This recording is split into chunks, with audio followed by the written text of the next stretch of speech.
Good morning. um, Today I want to do a bit more on the brewery, a bit more work on the brewery. Mainly because I have some bugs in some of my scripts that prevent me from working and testing um, the inventory system, and I need to have a look at that off stream. I did a bit of work yesterday, that's why I didn't stream it yesterday evening. But it didn't help much. I fixed a few things here and there, but it didn't fix the main problem that's in there. And I need to find that bug and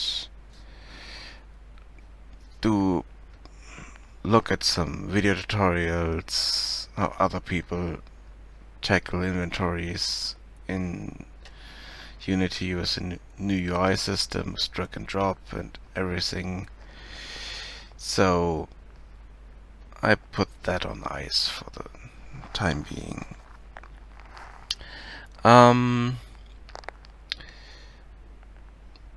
This means that I have to do other aspects, and I have been working on the brewery, but I stopped at some point and I just thought, okay, I need to do something else, so let's go back to the brewery and fix that. So let's go to that. First thing, I need to realign this, because for some reason it was not aligned correctly here. Okay.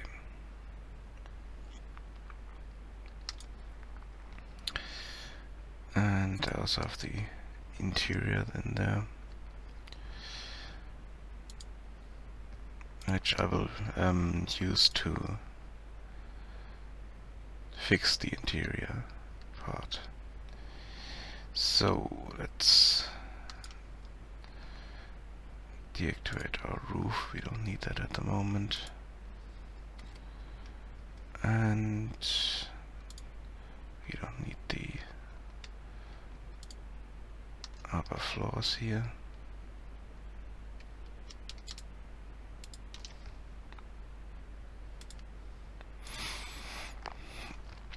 And let's, for the time being, deactivate the second floor and only work on the first one. And here we deactivate the core. And let's get the interior in here. And it should be lined up. So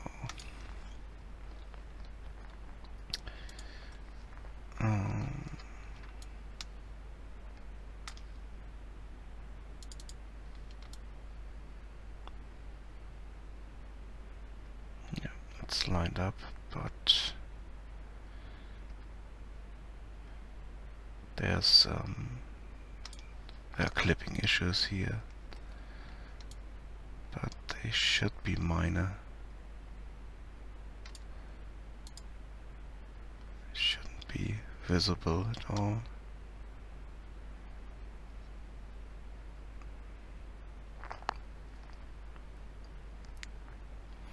So we have some walls, some exterior walls missing in here, especially back here. So we need to change this framework, and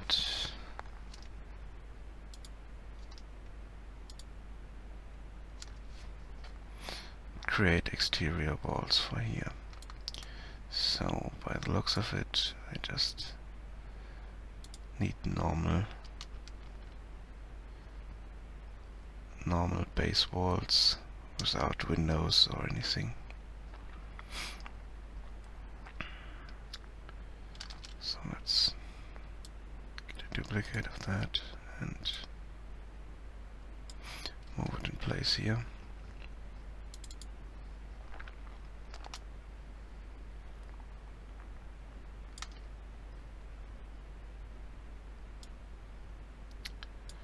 And let's snap this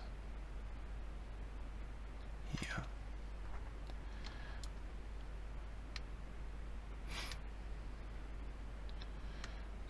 Okay, and get another duplicate.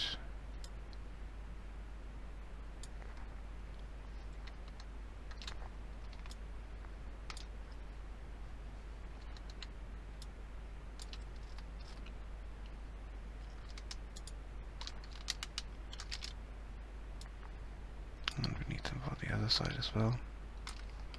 So let's change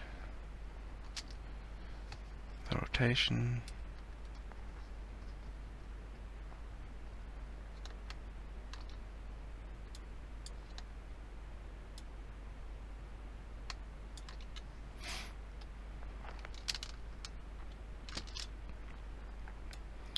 And get these in place.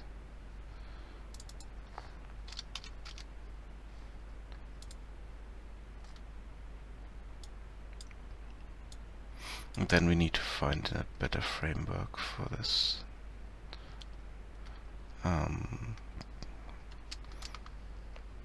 Yeah, staircase, alcove.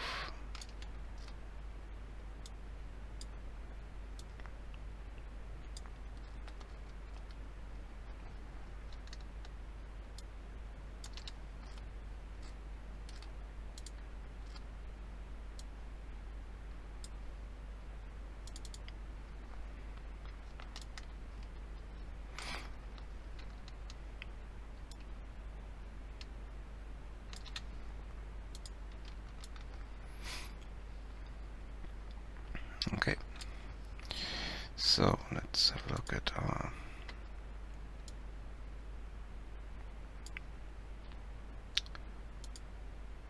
exterior kit, prefab space, and frames. Too white.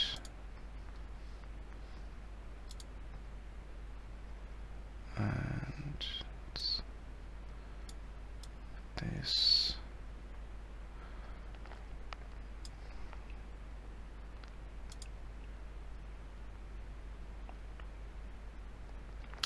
Yeah, let's take this one.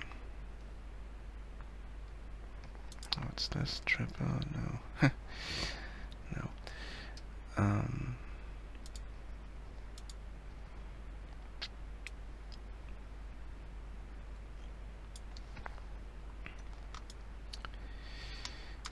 Okay, this one.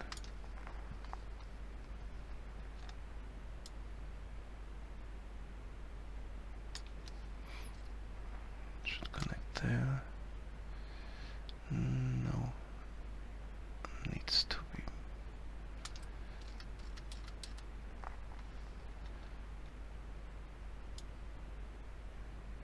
Let's connect there. And that.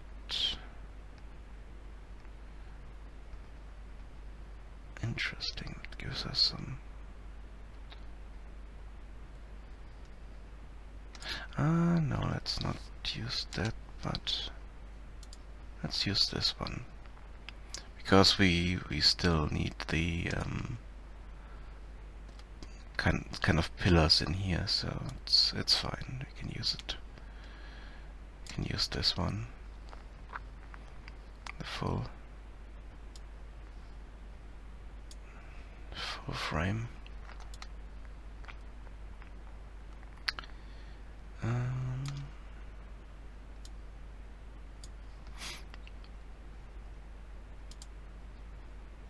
Let's add this to the first 4 frames, so it's in the right category.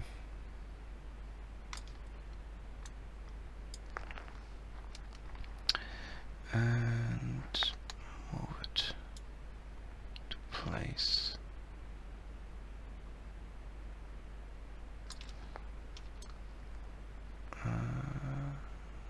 Nope.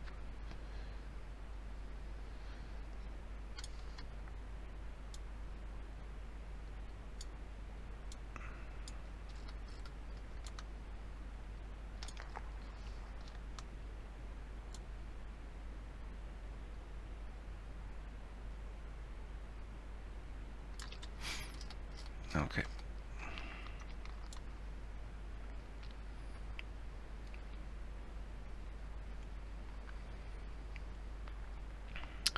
And for these we need the straight ones and 3 wide. Yeah, this one.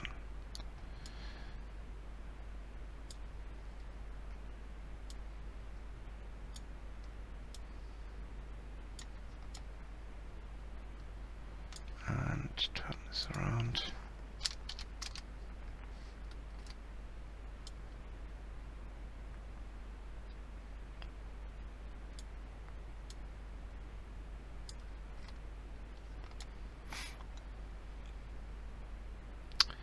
But we still need some kind of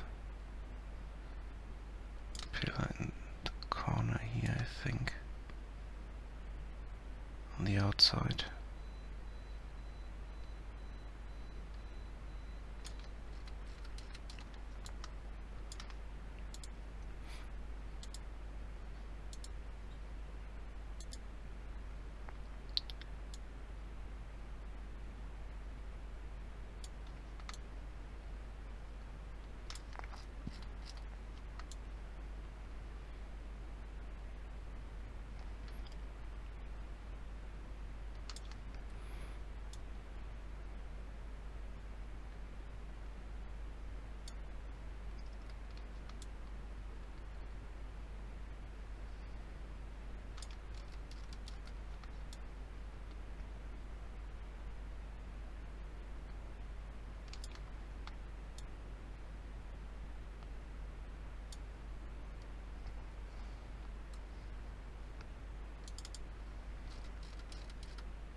So if we snap that in there,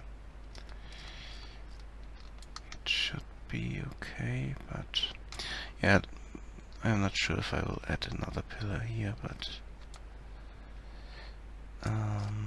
by the looks of the rest, yeah, there has to be some kind of pillar there, so I might need to add the single pillar on the outside.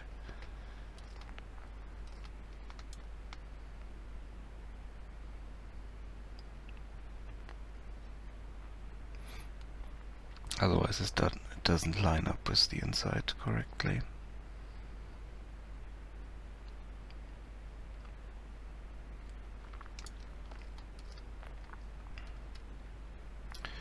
So let's move this into place.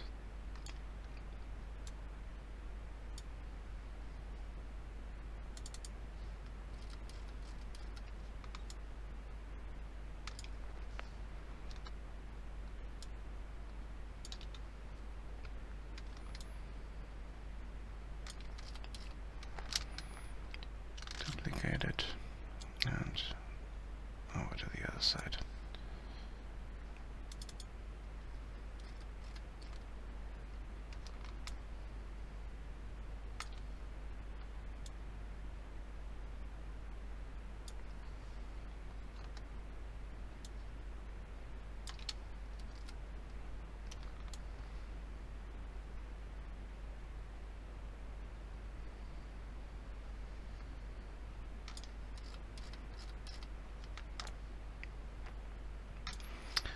Okay, that looks fine there. So Now I need to think about the interior and the windows, because they're not matching up. So I need to find some kind of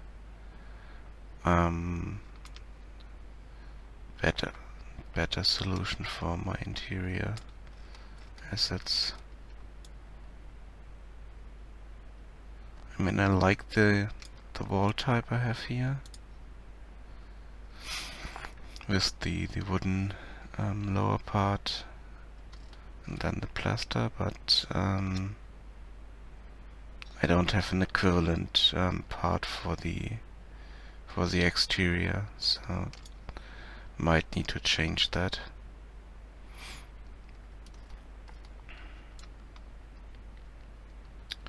I need to find the proper window and change that out. Let's select the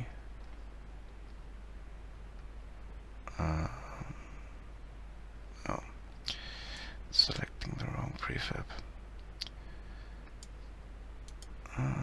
So let's go into our interior prefabs and windows.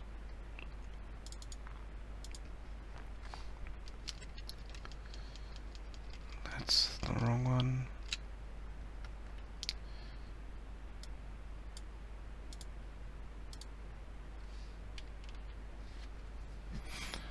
And I think that's the one I'm using at the moment.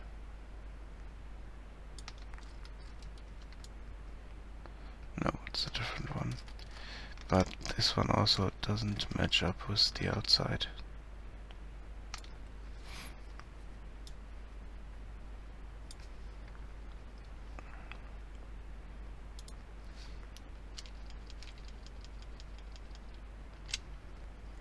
So look at this one maybe. No, that's the one I'm using for the inside at the moment. And that's wrong, so let's look at this one, and that's also completely different.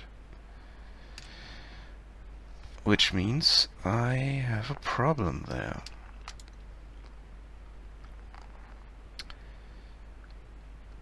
Because they're not matching up at all.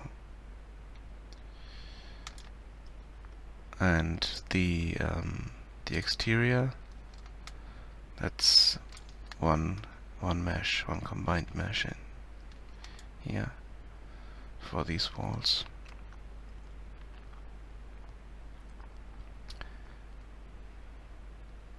So I might need to change the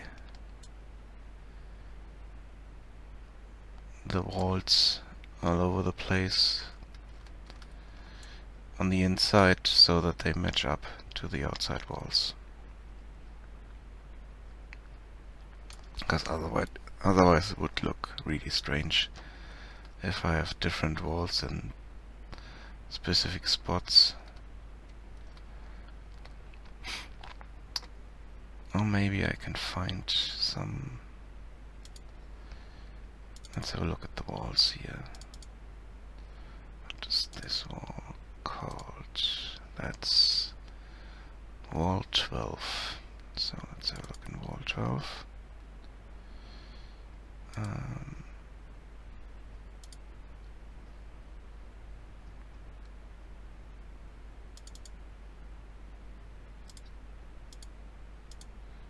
No, that's wall 12. Okay. Yeah, that's the one. So let's go through these.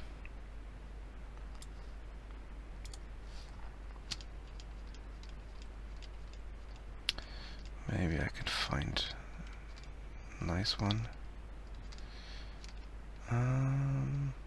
Maybe this one will work.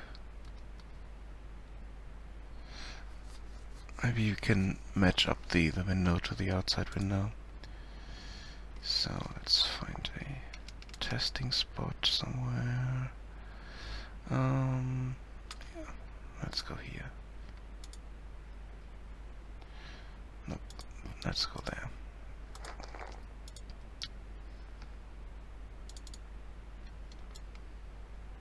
And remove that. Yep, it's okay. And remove that. It picked one where there's no window on the outside. Okay, so we need to change that anyway. So let's change this. But I wanted to have a look at if the outside window can be used. Okay, it's two-sided, so we could use it. So if we take our wall here,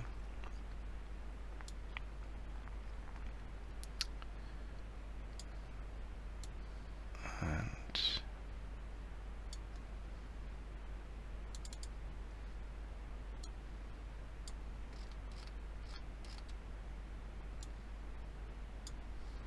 move this there, 90, no, it's minus 90.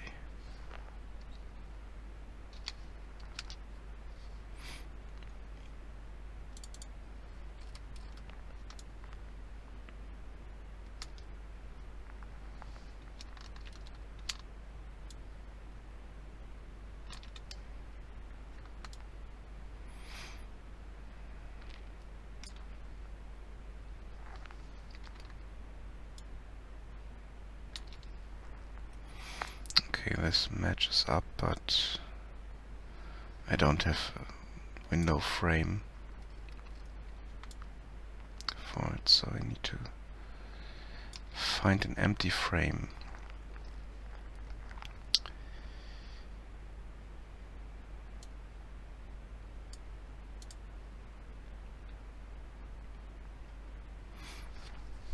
And there's no empty frame here.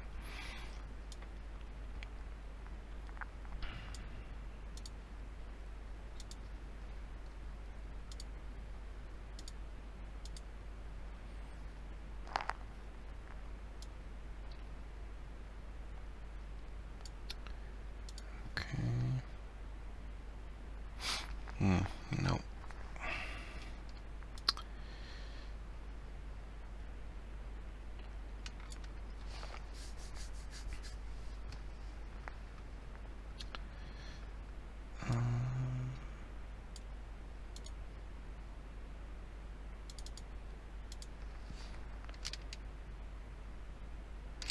Yeah, they're all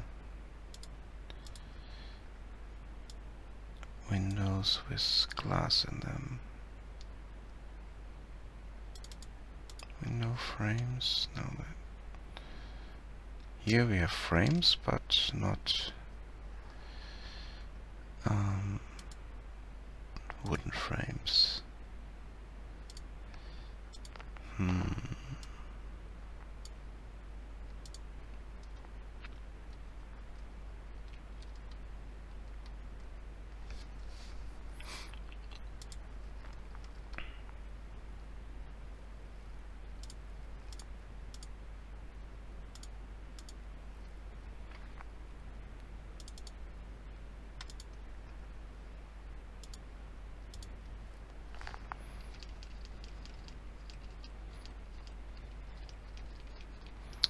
These just have holes in them, no frames for windows in the right spot.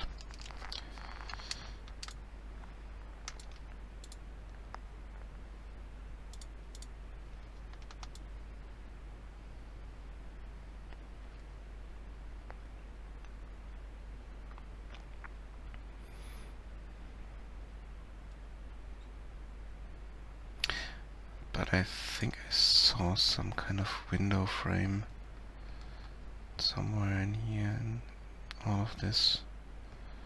So let's search for window.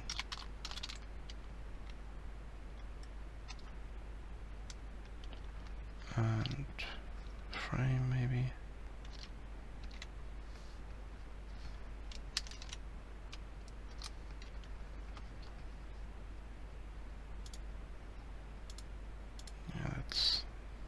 as I had.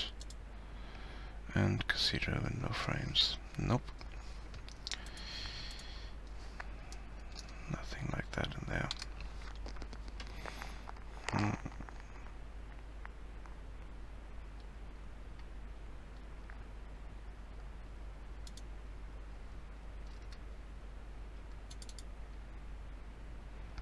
Yeah, that's the bases there. Buildings.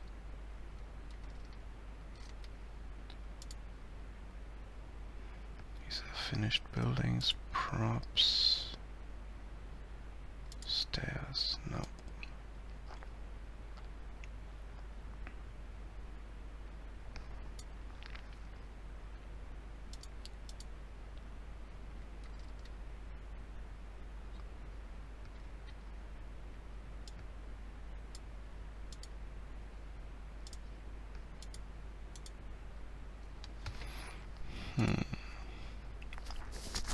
Yeah, I'm using this one for the moment, but I need to find a better solution for that. Maybe I'm just missing the right. Maybe it's somewhere hidden. Same as the these poles, these pillars here.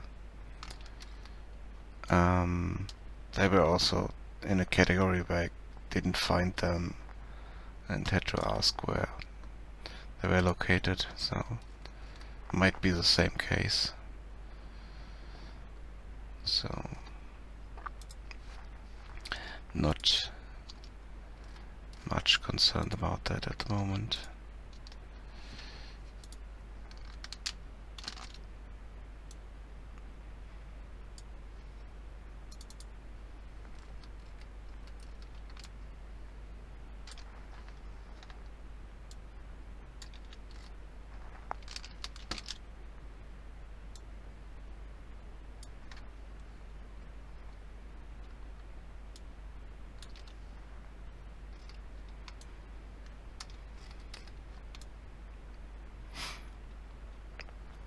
And all that might even change completely depending if I'm really combining interior and exterior in one map. So then I will remove the windows completely and just get a frame in there, which is somewhere in the exterior kit, I think, but like I said, I couldn't find it.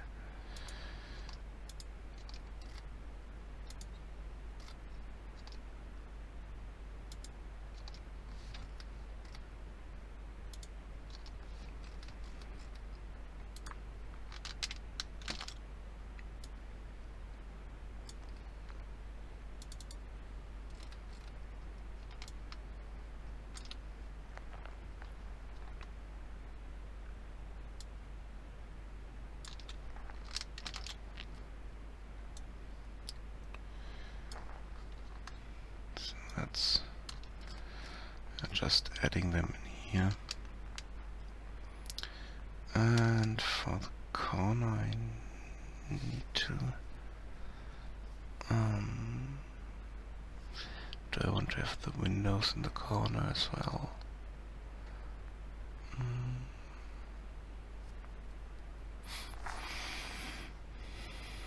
Because if I select this one, the problem is I don't have a corner piece with window.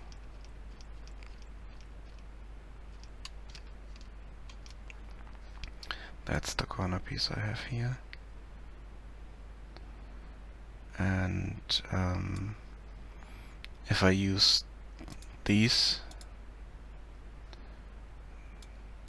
if I use this piece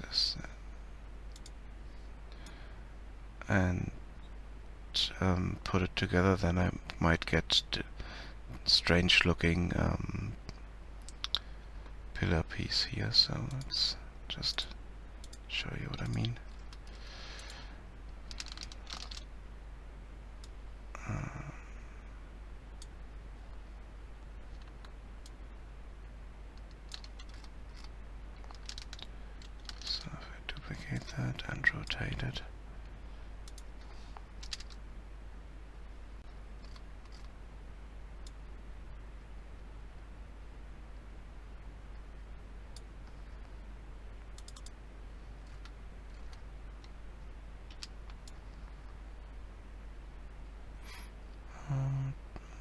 might work. Oh, it's a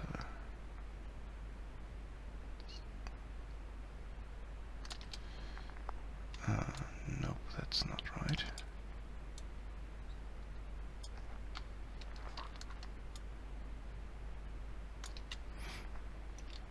Okay, this kind of works, but not in the way I thought it would. But it works for me at the moment. Get a lot of flickering though, that's really not good.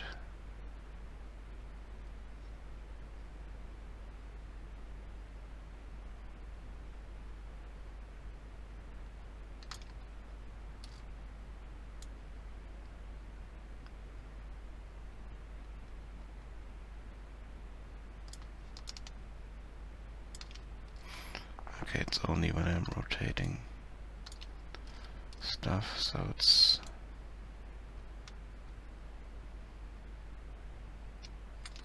I need to check if it's in-game as well. So let's get our player, and we had some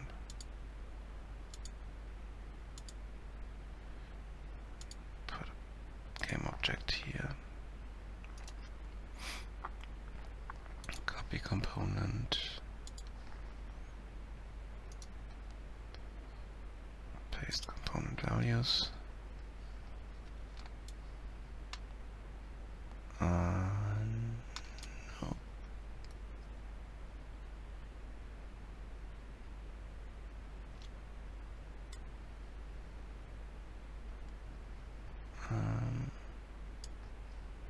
Let's move them here, reset, and move them back out.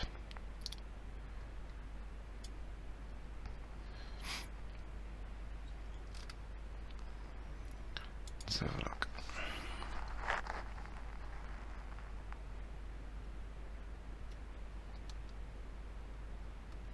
Yeah, it was only in the editor when I moved stuff around it, so it's fine here.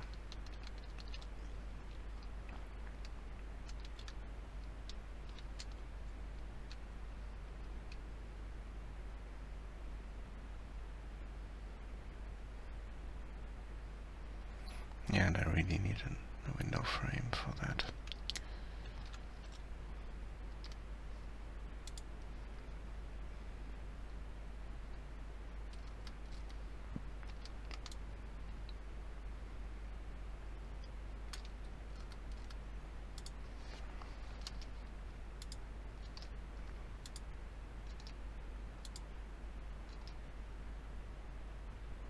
Oops. That's the outside I selected there. Yep. I wanted the inside.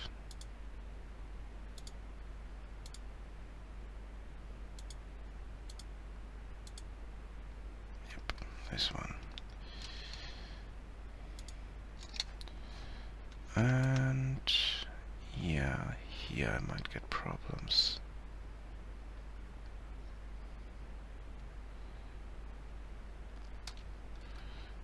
Let's have a look.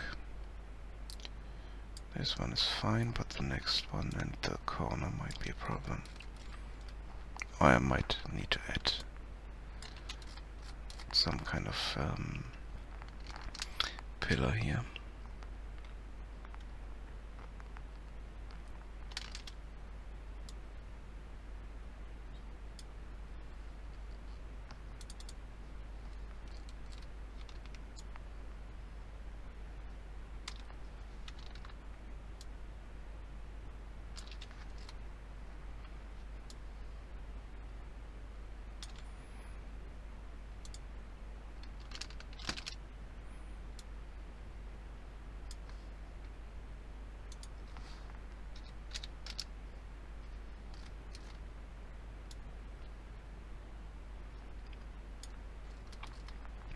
Yeah, it's not not lined up correctly. So I need to add a pillar there, so it's the corner is covered.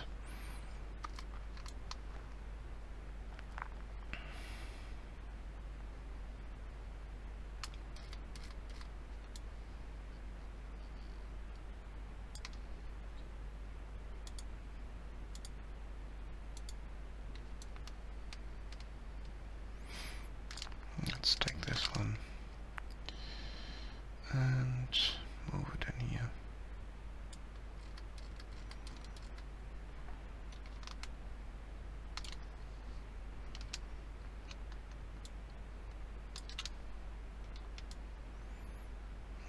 That's not really the best fit, but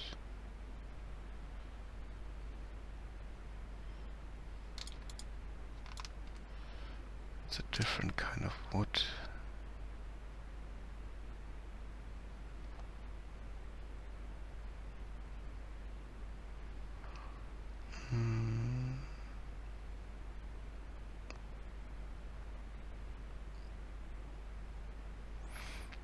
Might need to rethink that, or look if I have something in my interior that I can use. Interior kit. Pillars.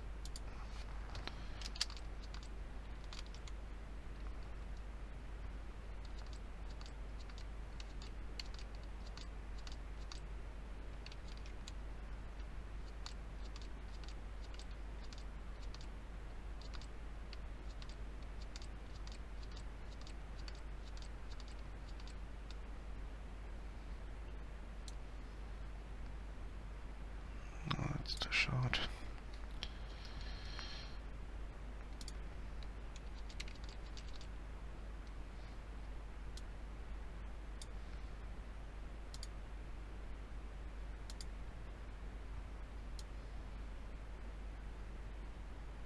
No, it could work, but it might be too small in diameter. Yeah, it's too small, so that doesn't work either. Yeah, it would look strange.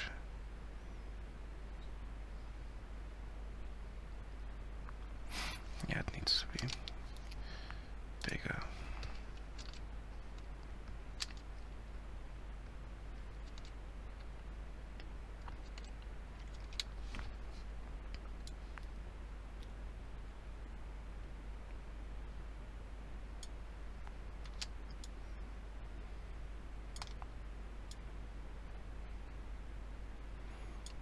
Yeah, that's not... It's a nice idea, but it's not working for this corner here.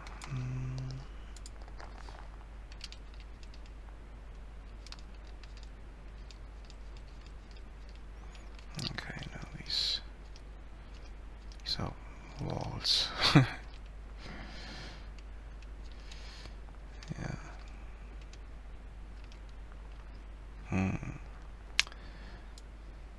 So that's the only one I have I can use for corners. So let's use this one.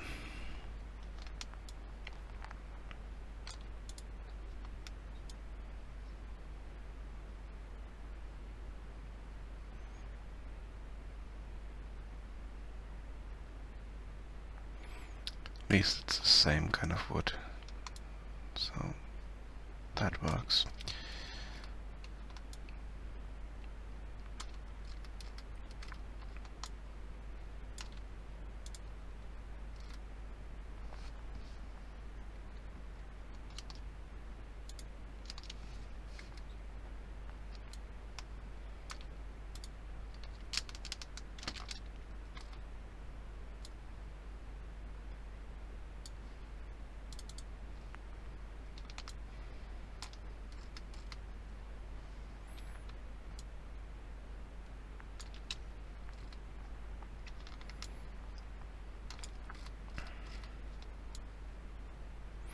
And we can also move this one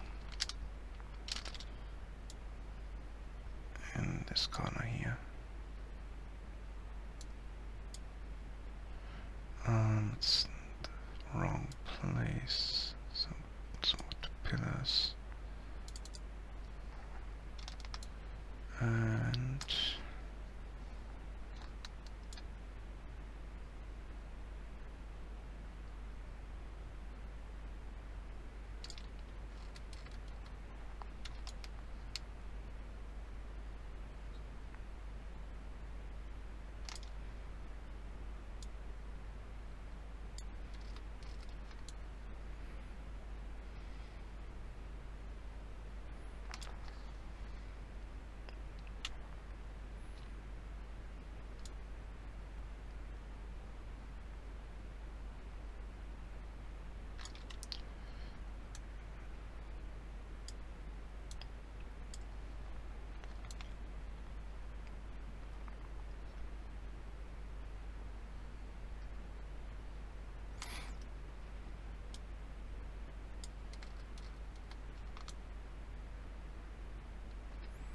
yeah, it needs to connect here, but the problem is there's no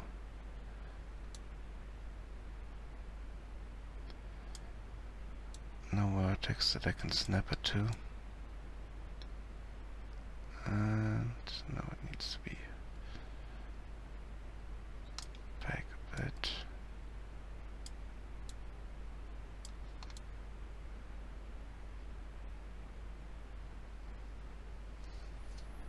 Maybe there's down here.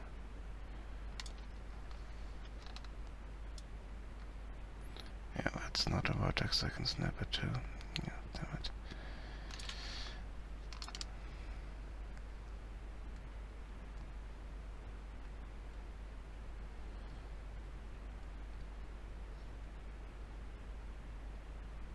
But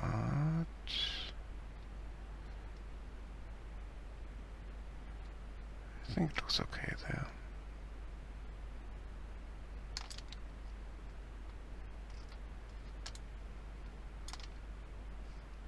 Let's check.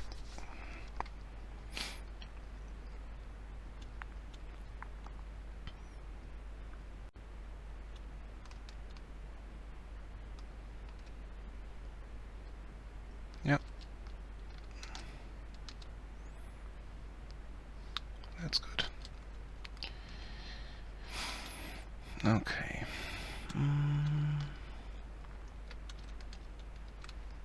So I need a door for here. And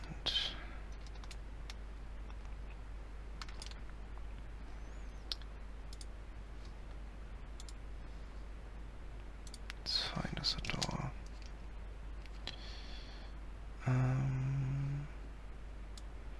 Well, let's take the one with the frame. I think it's... Yep.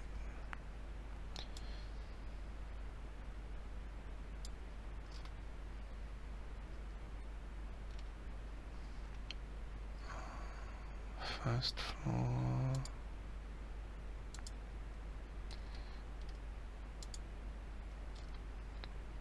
And these holes for the interior.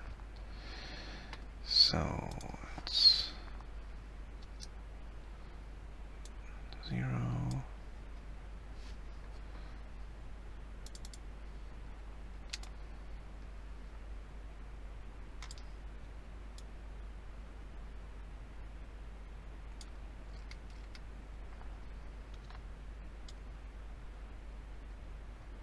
And connect it here. Yes. And we need the pillar again, which I need to move in the right category. Otherwise it gets lost or confusing.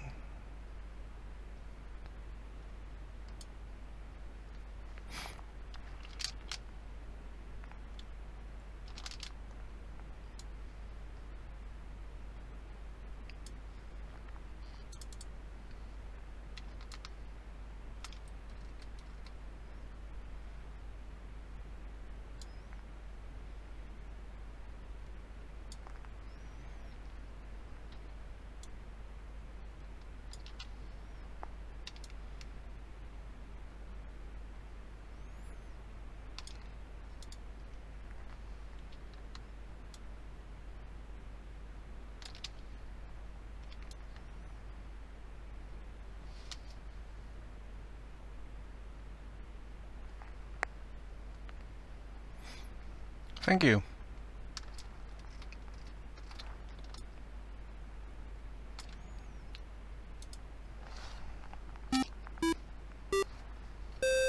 And thanks for the follow.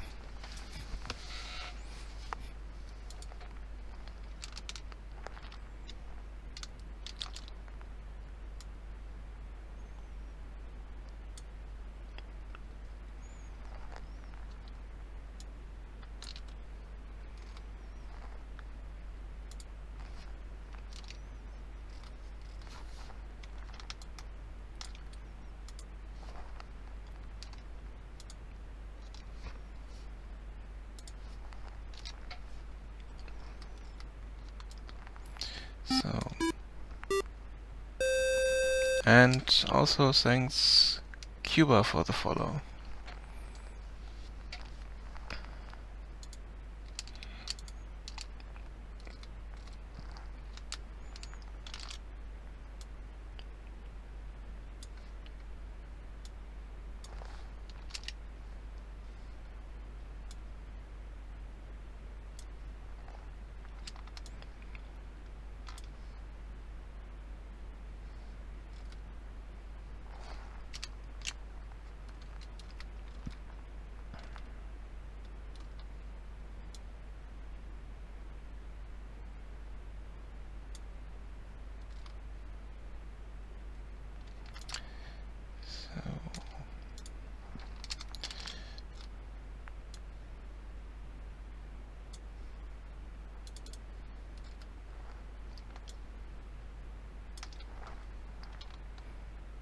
Snap this here.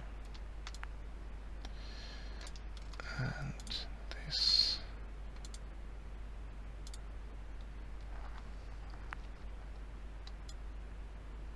Here.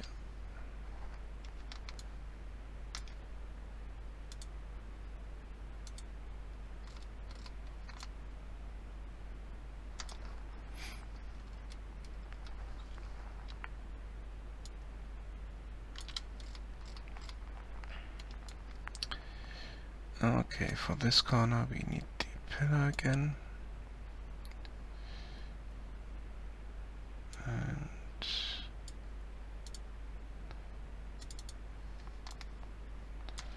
move it over there.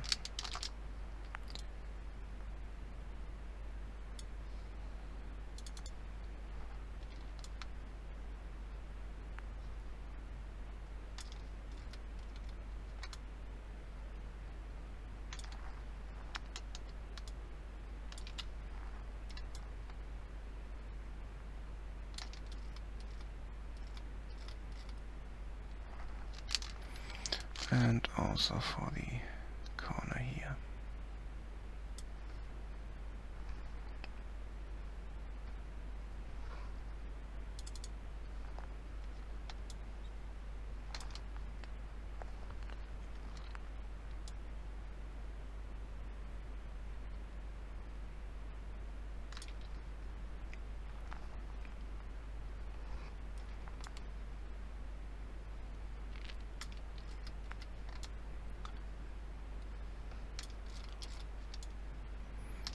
Okay, let's check the connections.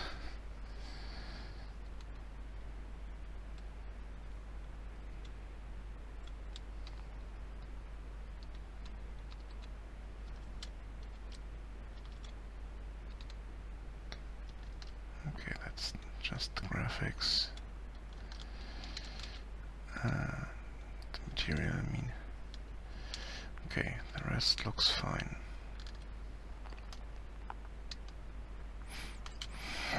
Okay.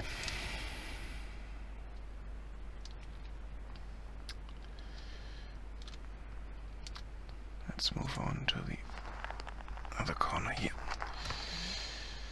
And remove this window. And I think I'm just doing this. Now I'm removing all of these. It's easier. So, we don't need that wall, we don't need that wall. And this one, yeah, I could have kept that to align them better. but it's okay.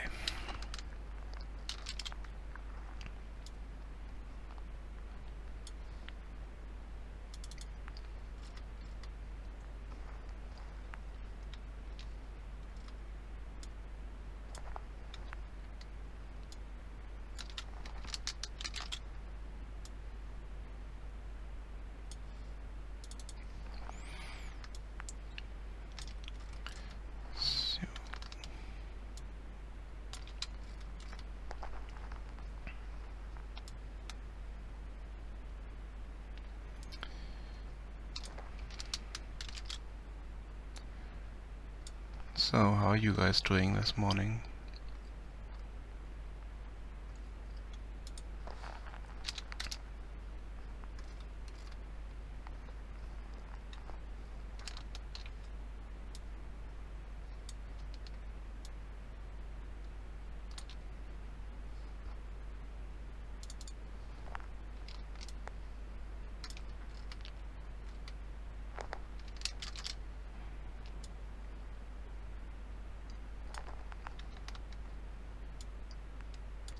Oh, whatever time it is for you. Hello, Mint Arcade. Thanks. It's just a small part way of the map, and that's the map.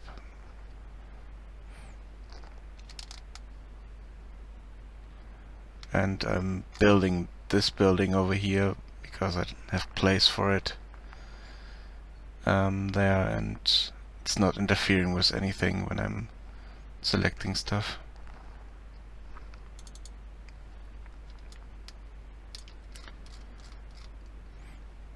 And once I'm ready and finished with it, then I will move it into place.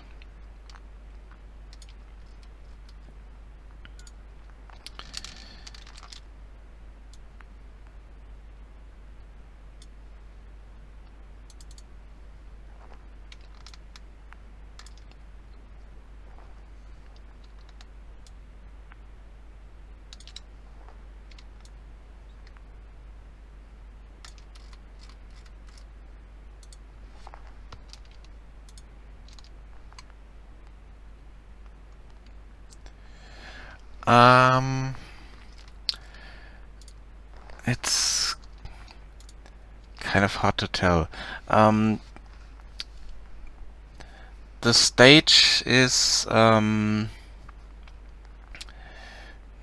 kind of alpha stage because the mechanics are not finalized yet, and I still need to figure out what kind of mechanics I want to have in there. Or maybe you could even call it a prototype stage. And what kind of game is it? I would say an exploration adventure game, mostly. You will walk around, talk to people, pick up items, combine items, and collect items. And thank you for the follow, Mint Arcade. And there will be no fighting in it, and I'm not so sure. Maybe few puzzle elements. I have a Trello board here. I'm thinking about a few puzzles in there and some interaction with the environment. At some area I have a block that I can move around, so I can move objects through the world, carry them with me, and place them down somewhere else. I can use objects, I can pick them up, like I said, and I can talk to people, and I'm not sure about quests per se, but at the moment I'm kind of I have something like that in already with my dialogue system, but it's not really set out as a quest, but you can get items from persons you talk to, and you can give them items. So you can set global conditions that will. So it's basically a really simplified quest system that it's in there already. And those are some suggestions I got, but some of them are a bit out of scope. And I also have some other.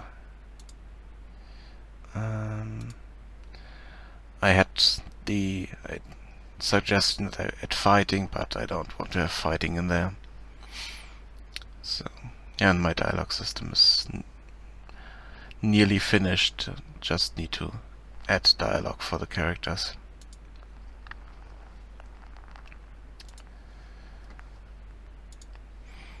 But at the moment I have some bugs in my inventory system that I need to figure out and fix offline.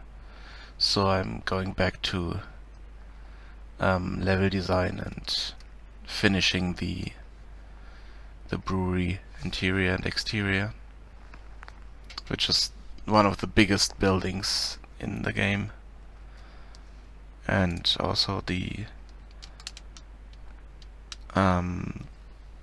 one where you have to go to and talk to people and pick up stuff.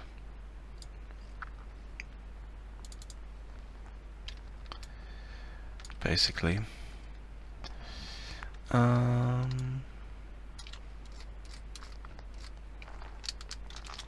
Once I'm finished with these walls, I can show you the starting area and the simple, yeah, not really dialogue, but can show you that you can talk to people. But the dialogue I have as an example there, it's not really long. Basically, it's just text from the person talking and one answer.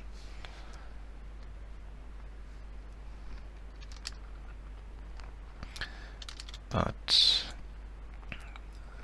maybe I can add another, change one of my conditions so we have one answer more in it. So it's, yeah, like I said, I finished this off and then I can show you the starting area.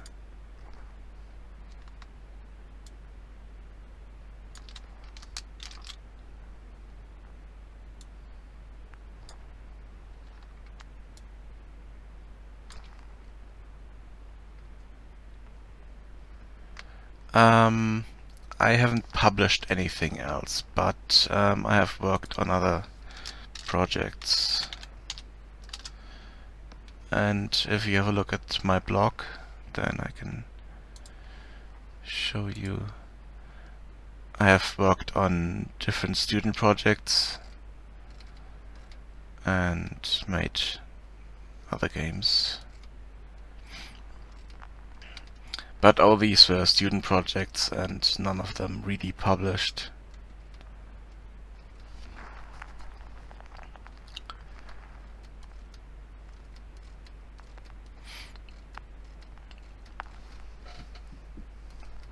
So, yep.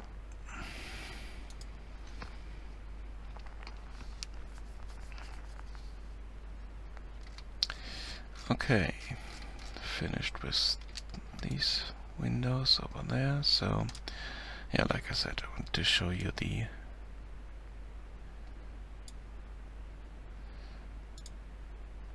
starting area. So let's copy this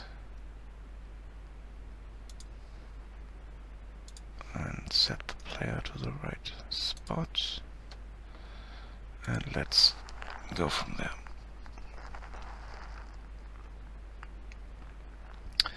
And here we start in an area where we came out of a cave that collapsed. and just put some big rocks here at the moment. Need to make it more clear that that was a cave system there. And here I have put up some items. These are pickups, but I'm not using them at the moment because, like I said, the inventory system is bugged. And this cube here that's rolling around, if I get near it and press the mouse button, the left one, I can carry it around and set it down somewhere else.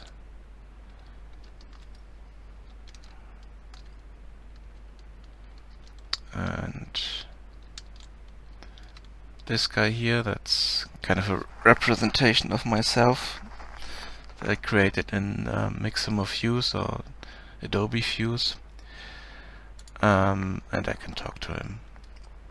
At the moment he just has one line and I have one line I can say, but if I change a condition in my, where is it?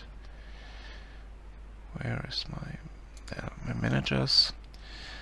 And if I take this off and this on, I think, then the dialog will change.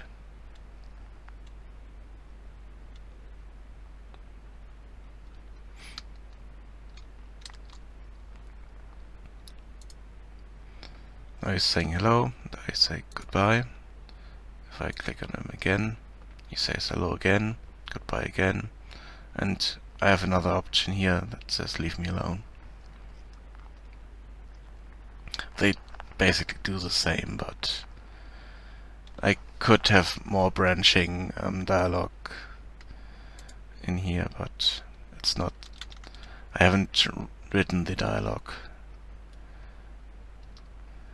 for it at the moment. And another thing I have in here, when I'm following the road, I will get to a village where I will get the first or the main quest. That guy? Looks like you? I modeled him after myself, so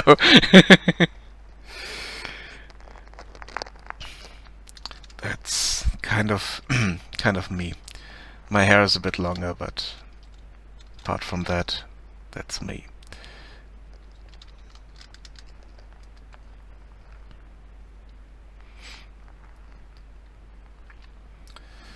And here we see the city wall and guard, which I can walk through at the moment. Need to change that. And he will have some dialogue, and then we reach the village. Yeah,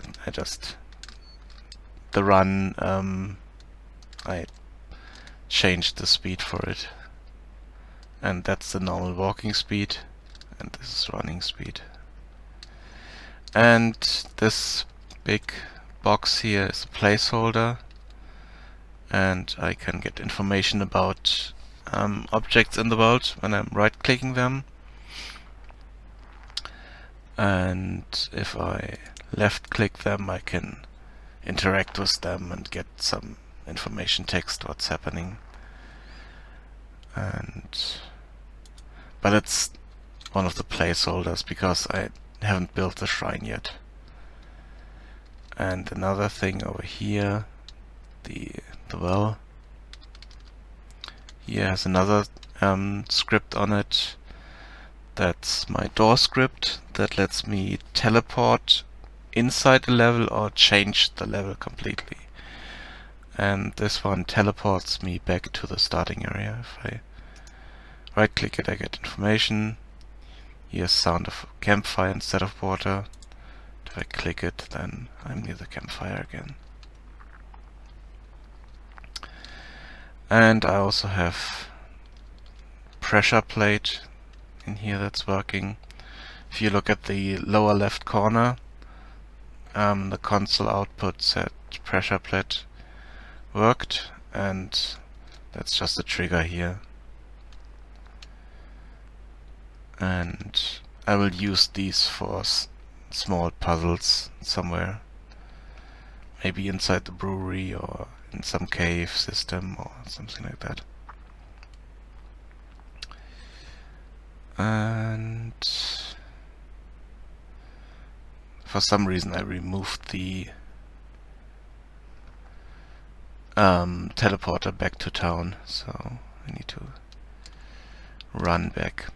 This is the market square here, where I will add some market assets as soon as I have them. Let me switch over here. And the last, where was it? No, it's a page before this. The next update for the environment models I'm using has some assets in it that I can use. These canopies and cages and a few other barrels and stuff, so I can make marketplaces and add a few things to the village.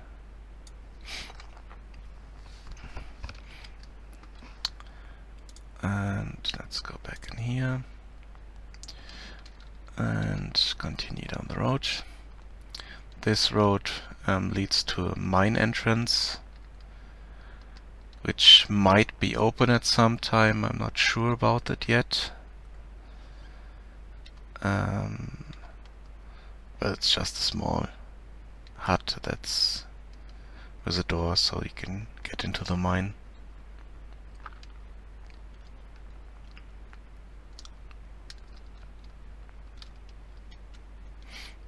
Nothing special here.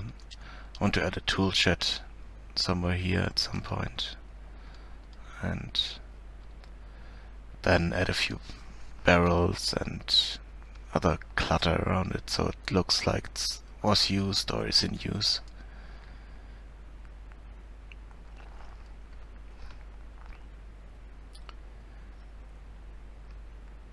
Yeah, but the base mechanics might be in there, but my inventory system is bugged at the moment. It shuts down Unity or freezes it, and I have to crash it out.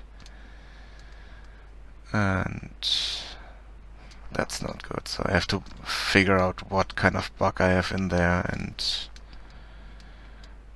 fix that bug. And here we have a small fishing hut near a lake. And if you follow the bridge, or over the bridge, follow the road, and follow this road quite a long time, we will reach a forest, a thick forest, with maybe some bandits in it that you have to barter with or talk to. I didn't place these rocks and these buildings down here.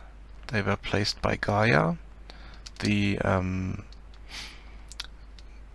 plugin I'm using for setting trees, grass and environment objects down and placing the textures in the right spots. Yeah, the road, I placed the road, and then at some point I accidentally clicked on terrain smoothing and smoothed out the whole terrain and destroyed my road elevation. So it's the road mesh is the terrain is clipping through the mesh, so I need to do the road again at some point, so it's fixed again. And there are trees in the middle of the road at the moment because I just through a lot of trees in here, so it's a thick forest. But if we get out of it again at some point, need to change. It's way too dark in here, but and there are stones on the road. No, I'm stuck. Nope.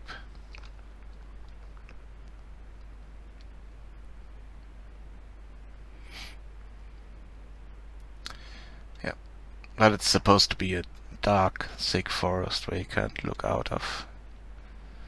So that's, at least that bit is working. But I need to remove the trees from the road. So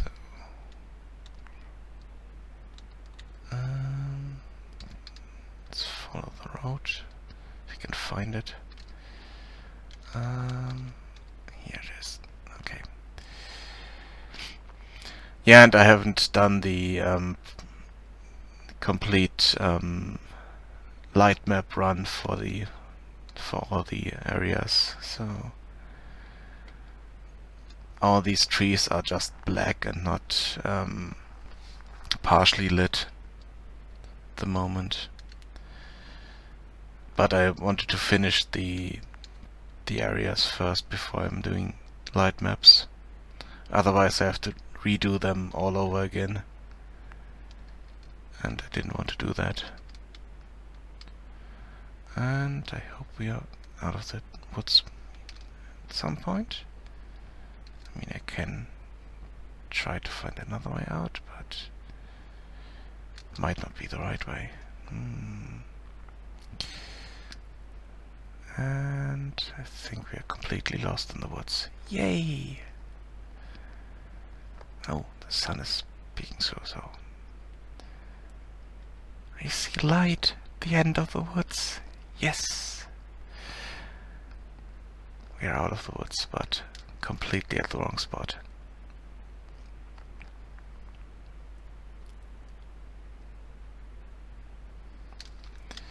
So that's the forest down there.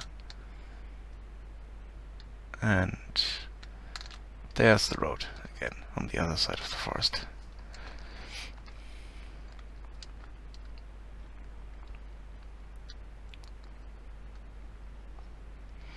And at the end of the road we come into an area where the brewery will be.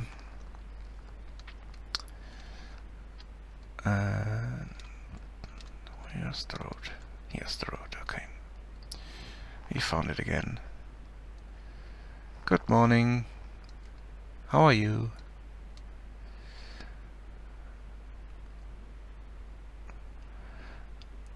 And there are a few farms that Gaia placed for me.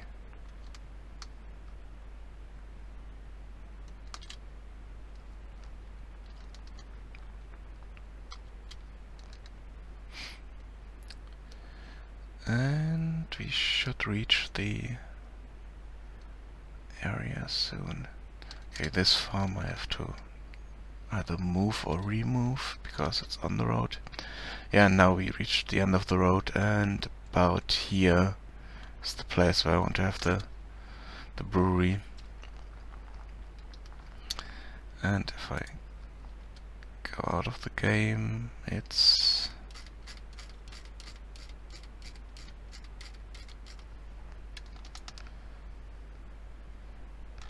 this area here, this valley, where the brewery is located.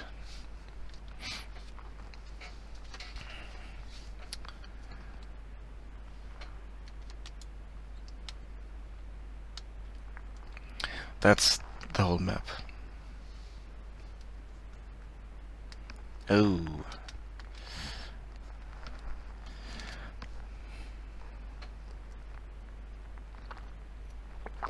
Not good, not good at all. But sounds like you're fine now.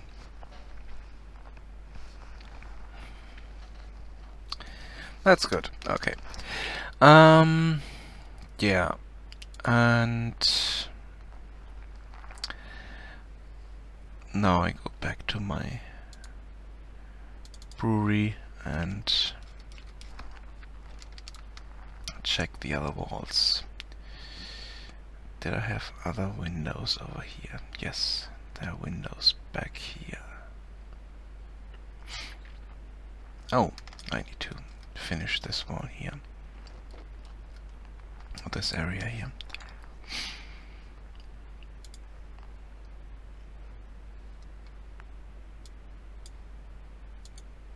And all there and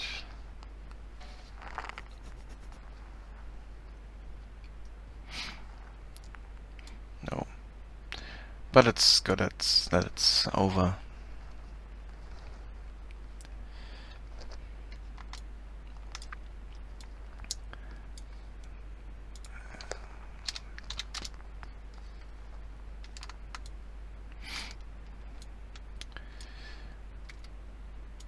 Okay, let's snap this up here. Add another one. Oh no, here we can take the corner piece, which is this one.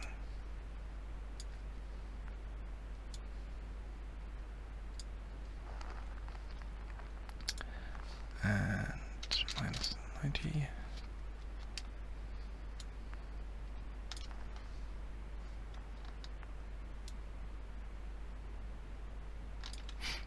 Okay.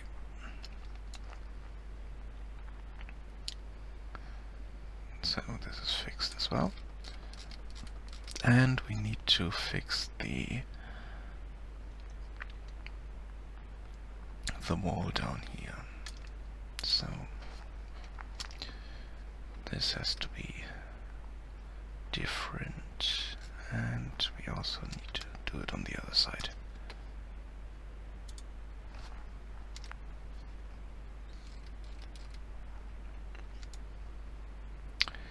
We need a door frame here.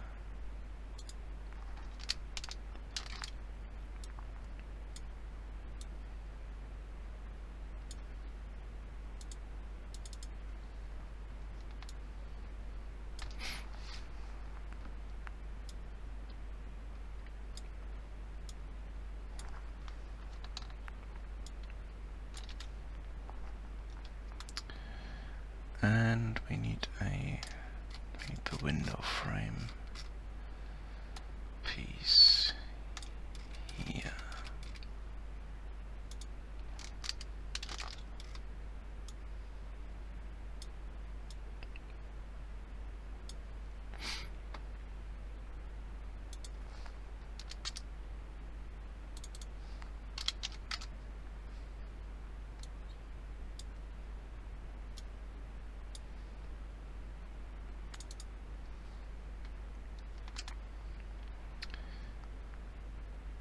Okay.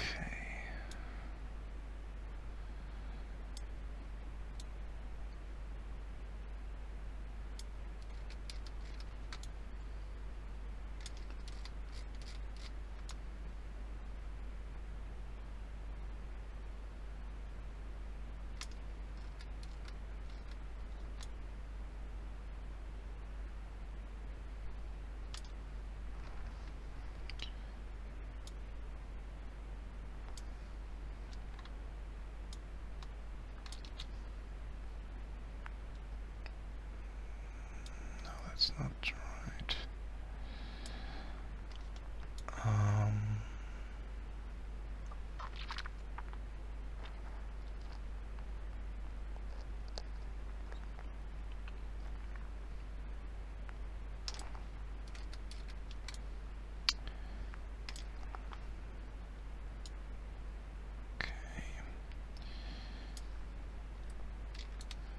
How do I snap that to?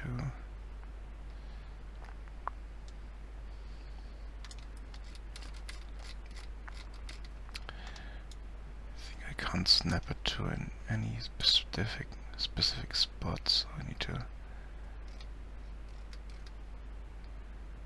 So this one is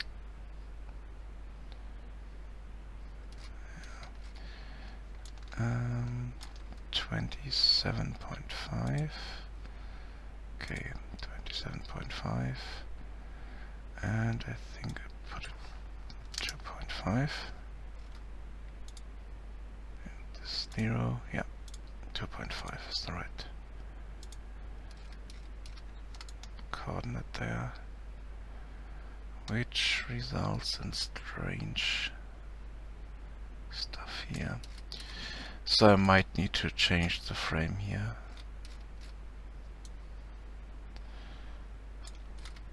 Or etch another. Yeah, I need to etch these pillars again from the other side.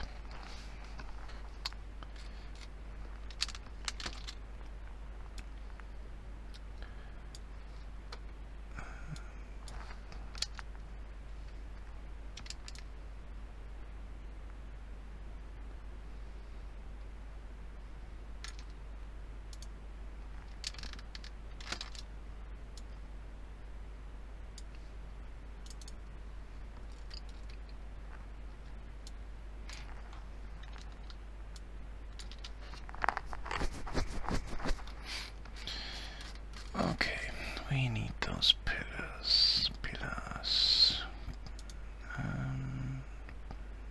Not the beams, but we need the pillar. Move it here.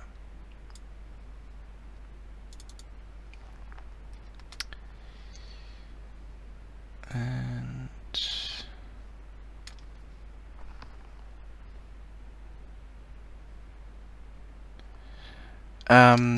yeah, I know that they are Z fighting. It's up here in an area that is covered up by other geometry, so it's not that bad in that area, and every time I see it somewhere else I try to change it. But these are the wall tops, and I can have Z fighting there because there's other geometry that's blocking that, so it's fine then.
It's the worst thing for level designers, that you notice some part of the game, some geometry is overlapping too much and you just missed it, and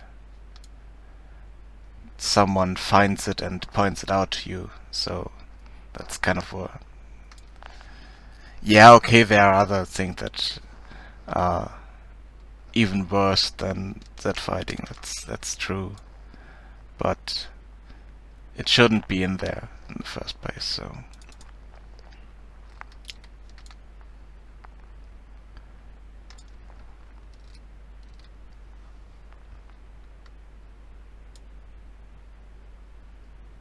damn it.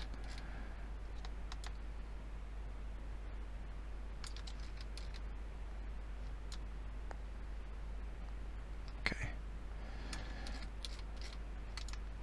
and I might need to exterior piece here for this area.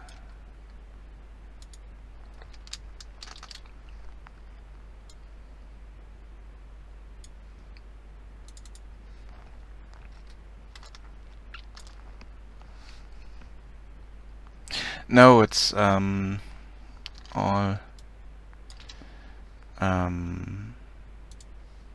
assets created by 3D Forge and the exterior and interior kit. And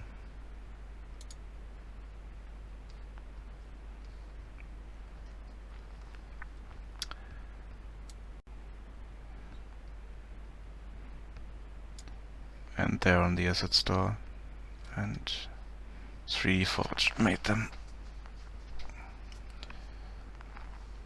And they're modular, so you can build whatever you want with it. That's really nice.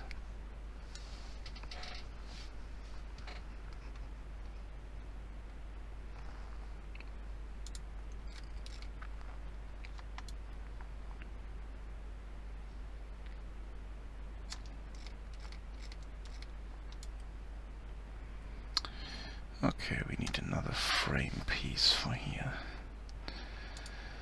And here I have the 3D Forge stuff, and those are all the packages. I have the cave kit for caves, interior, exterior, and some old trees that I might use at some points. And I need to get they have a sewer kit that I need to get at some point, and they have a complete loot kit for treasure chests, potions, and all that stuff. So all the artwork is consistent. It will be first person. Let me show you the starting area a bit.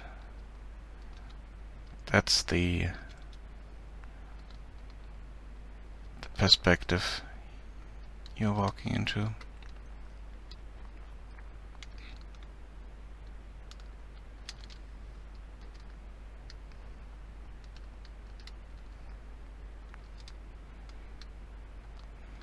And you can talk to people and carry around some assets, some pieces in the world, and place them somewhere else to trigger some puzzles or traps. And can also get information about some objects in the world, like this placeholder block here. This is supposed to be a shrine to the gods in the world, small way shrine, and when I'm right-clicking it, I get information, what I see, what is there, and if I left-click it, I interact with it and get different text or maybe some kind of animation for using the object that I see. And I also have a teleport or door script in here. At the moment I put it on the well here, and also have a description with right-clicking, and that will teleport me back to the campfire starting area. If I left-click it, plop, and I'm back here. Also pressure plates, simple triggers, and if you look in the lower left corner, you see pressure plate worked. It's at the moment just a debug. Debug output, and I will use them for puzzles. I cannot show you the inventory at the moment because it is kind of buggy and it might crash Unity. So I cannot show that to you. Yeah, and the world I created with Gaia stems, and then populated it with some environment models, trees, grass, and all that stuff. And in specific areas I added my own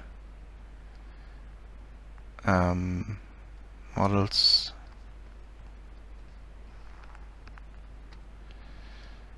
Yeah.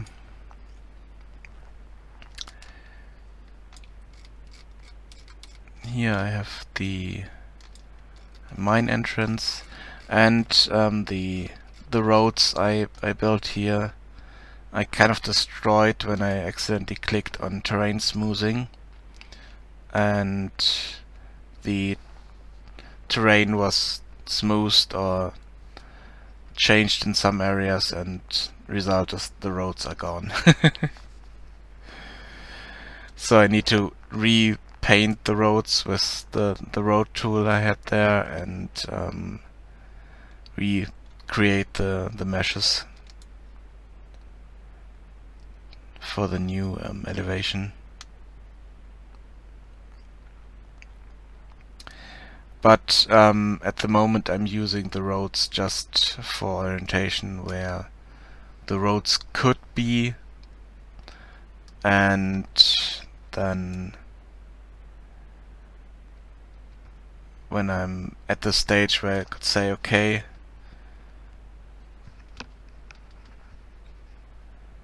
yeah, it is really, really nice, yeah. And once I'm at the stage where I can say, okay, now I'm doing the final passes on the terrain textures and stuff like that, then I might not use a mesh, but paint the road with textures and place some objects around it, like stones along the road or stuff like that. Because I'm not the biggest fan of these meshes here. If I go here,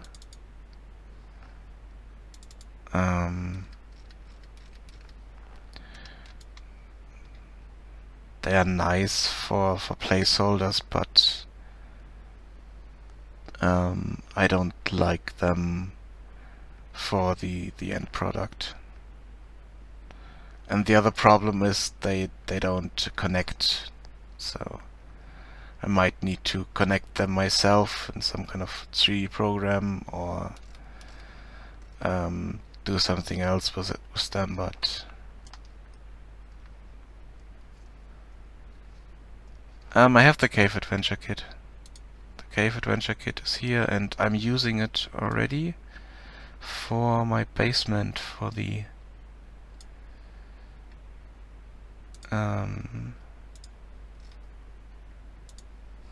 interior. So if I go here for the brewery, and the basement is cathedral sub-levels for the brewery itself, and then the caves.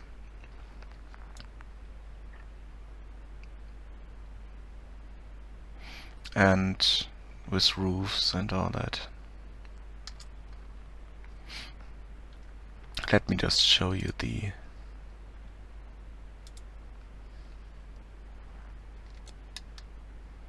whole area, so that let's place the player back in here. Where is the player? Player here. And let's move him over here. Reset him. Move him back up. And Let's just run through the whole interior part of the brewery so I can show that to you.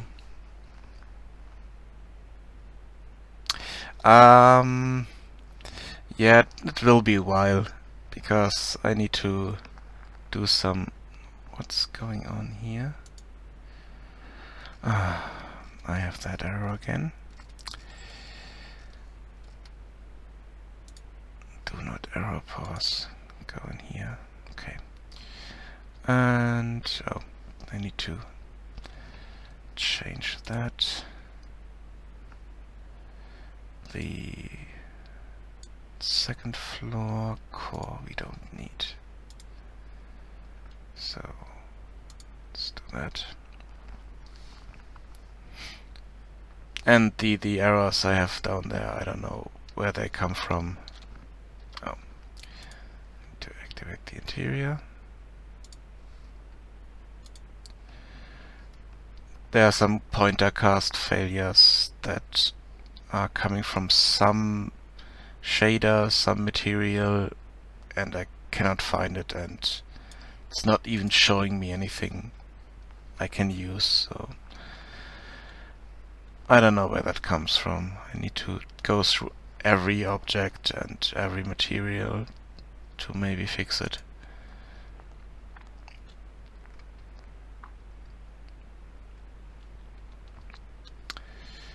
Okay. Yeah, that's not good. It's totally in the wrong spot. Yay. Yeah, that's broken. Yippee.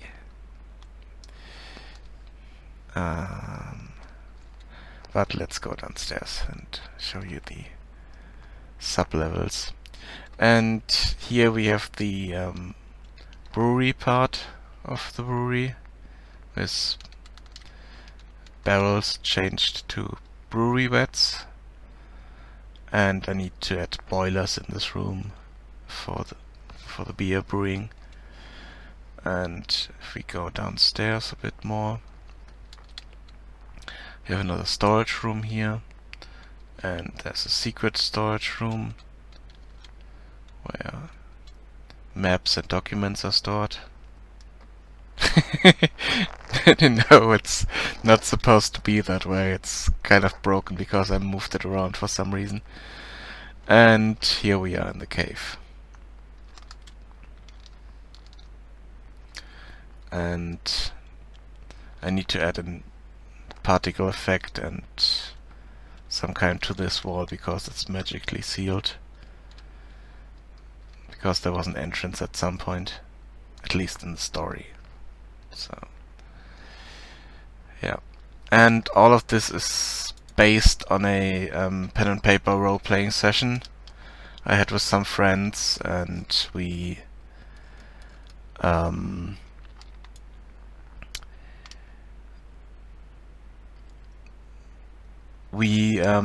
had to retrieve a magical artifact from the brewery that would it was a dwarven mug, drinking mug, and every liquid you pour in would turn into some kind of magic liquid and would restore all your health, and had other really interesting aspects, like giving you the best high you ever had for about a week when you drink from it. And that was the end of the adventure. Some of the characters drank from it and were knocked out for about a week, or maybe even a bit longer. So we had to end there. But our quest was finished, and we kind of cleared out the brewery from was overrun by goblins, and we cleared it out, and then we kind of took it over as our brewery. And I wanted to do a bit more level design and for more specific project, and I thought that was nice idea to just create this environment based on the game we played.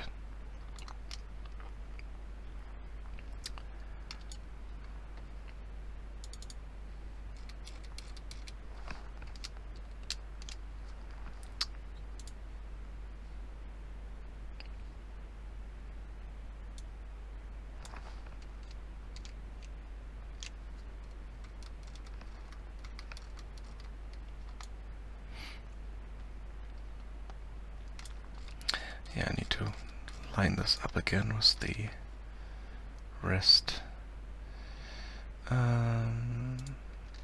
Let's take these.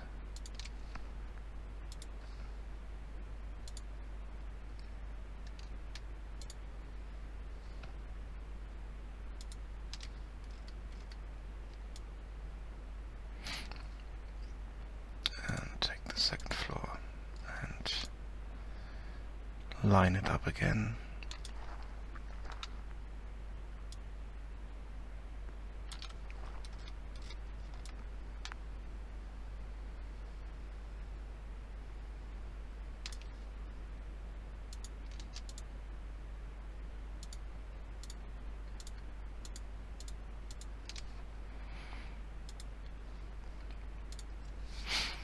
Okay.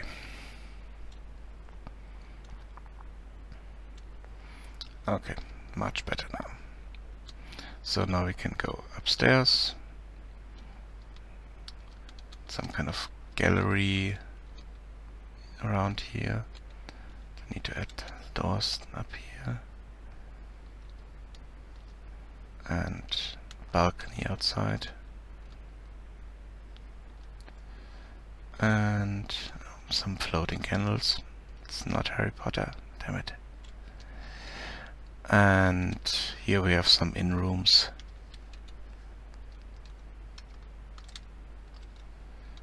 Oh, there's some that fighting here, but I need to move the floor up slightly so it's better there. And I need to add the walls here. Yeah, that's the upper floor and the basement area.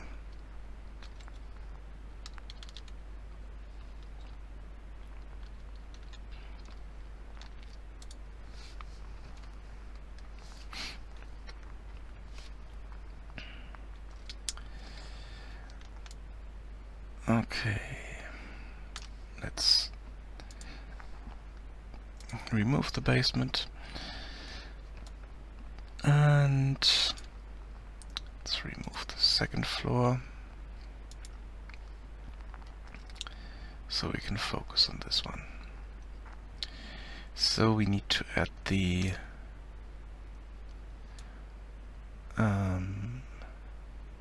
framework here.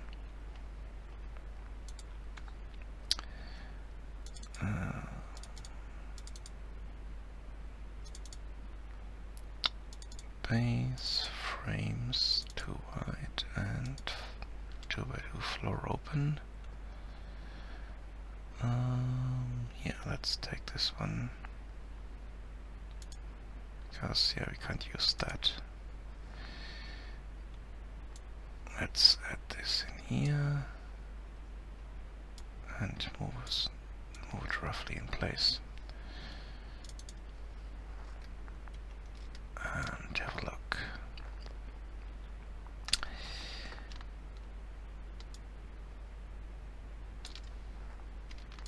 That should be the right spot. Nope, we can't use that because then we get this piece here that I don't want to have there.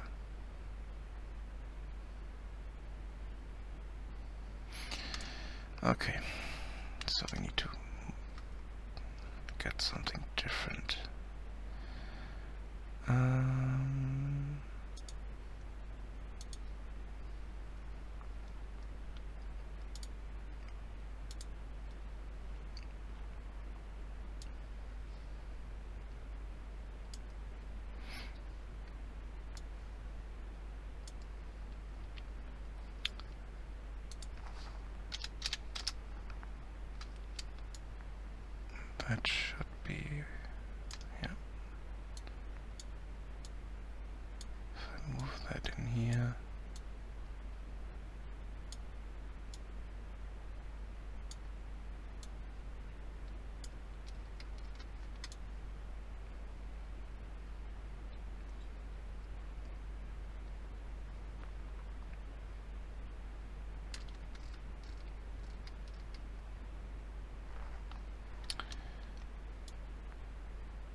And there are better ways to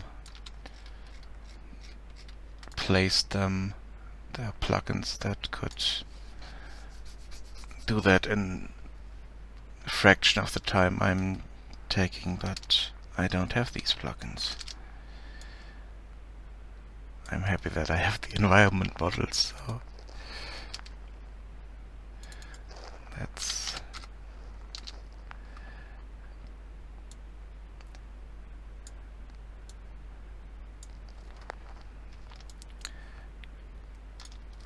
And I might get some more editor scripts, plugins at some point, but they will be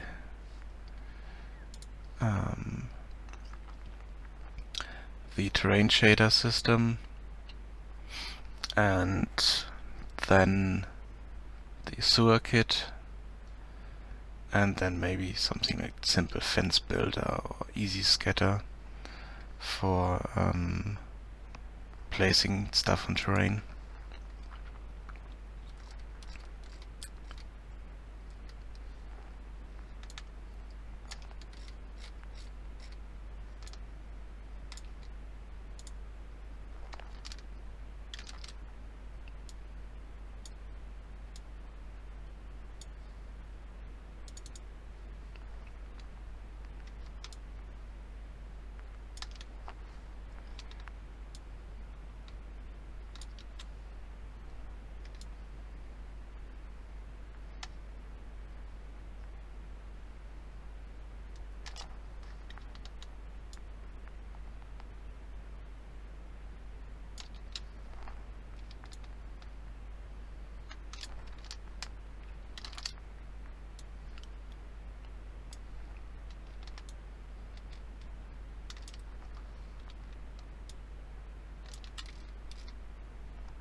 But at the moment I don't have budget for anything that could help me in this regard, but in 1 or 2 weeks or so I might get some more money that I can spend for this project, and then I get the plugins I just showed you. Okay, that looks a bit better. Still need to find proper window frames or another solution for the windows altogether.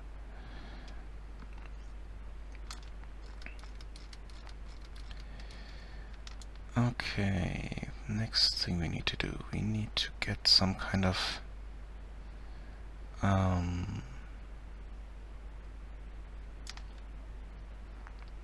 border here, and we also need to add the walls for the staircase going down.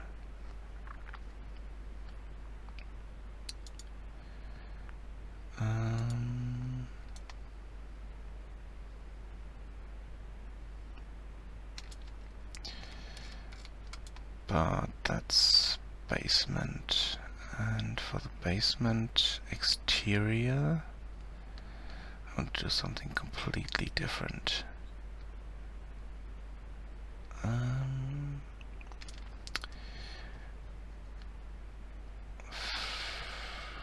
Let's have a look at the second floor.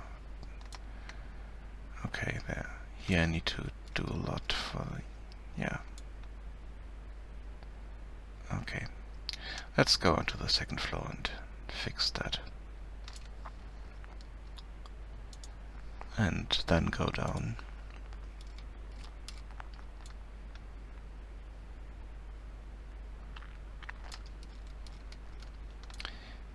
these are double-sided, okay. So I need some kind of balcony area here, so I think we have something in the exterior kit that I can use for that.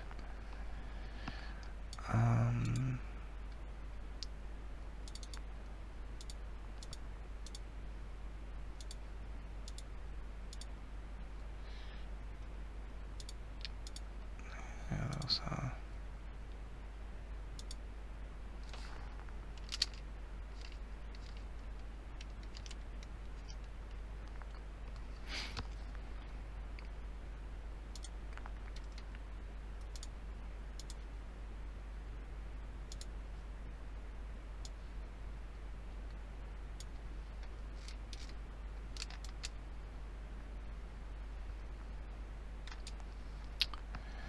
And move this to the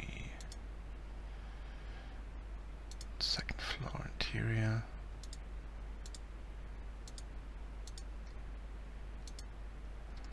And what kind of category would that be?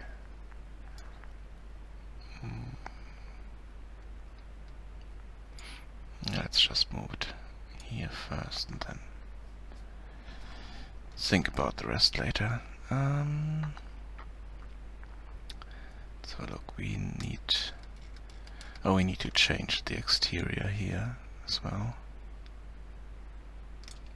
To remove these and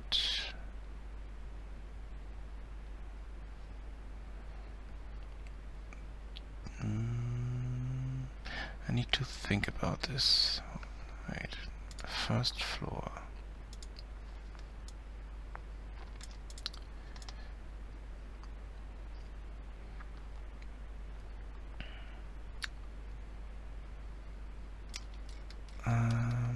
It's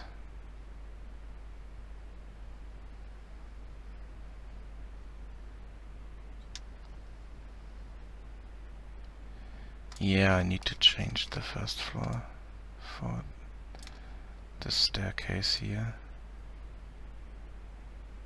And I think I will change the whole area here. So go, maybe just extend it out completely. So the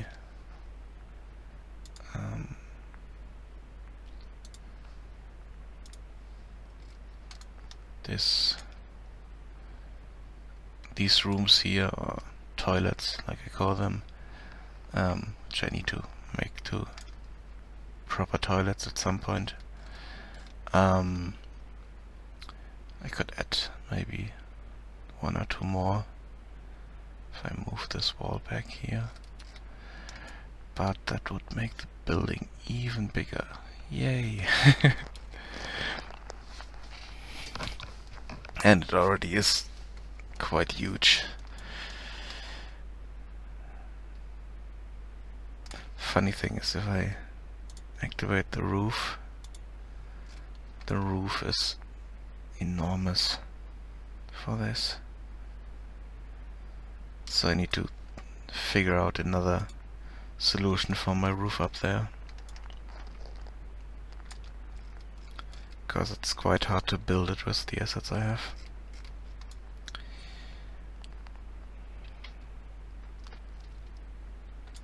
Yeah, I think I'm extending this out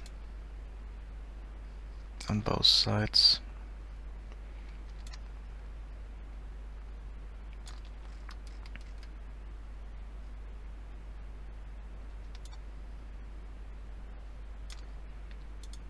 So move this one over here.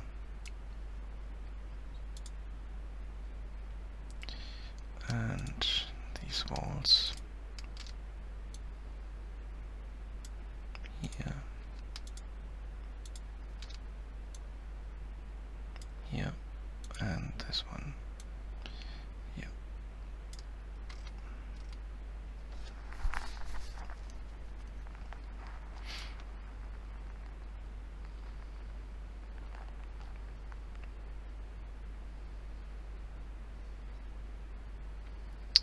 And as a result, the material can get moved there.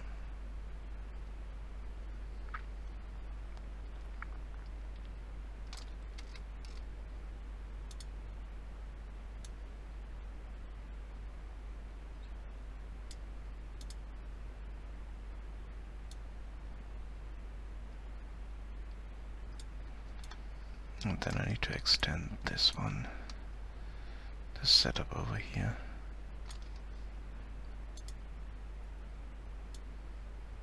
Nope. Wrong axis. Yep.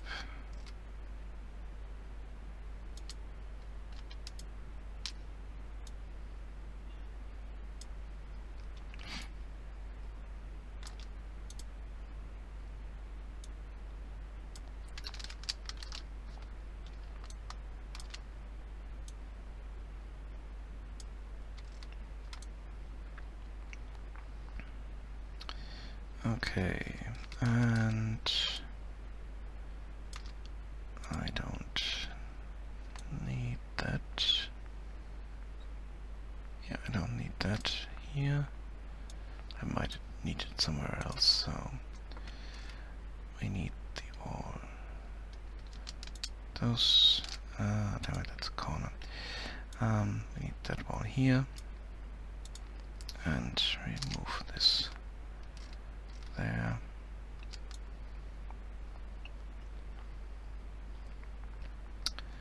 And do the same on the other side. And the proper placement and snapping it right into place I will do later, or after this. So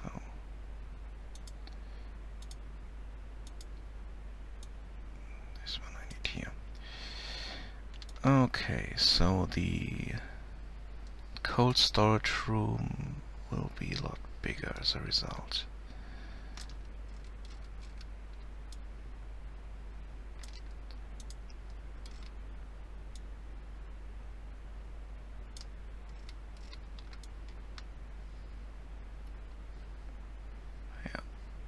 And this wall I can move over here and move this one, remove this one. Okay, so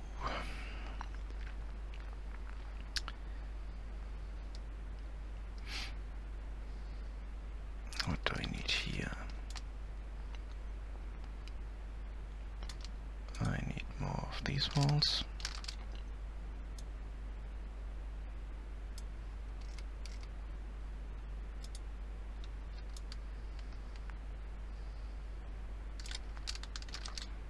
More of these.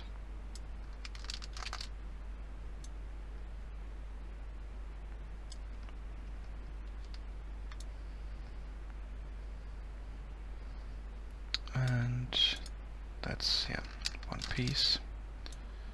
Let's move it here and here.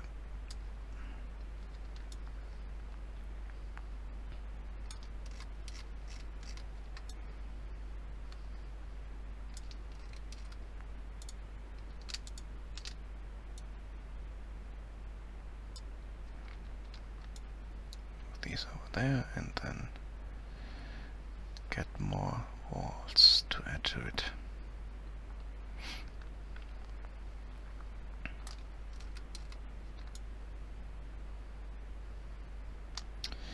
Okay, let's start here.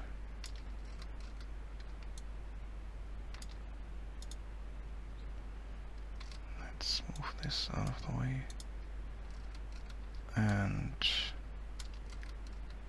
snap this into place.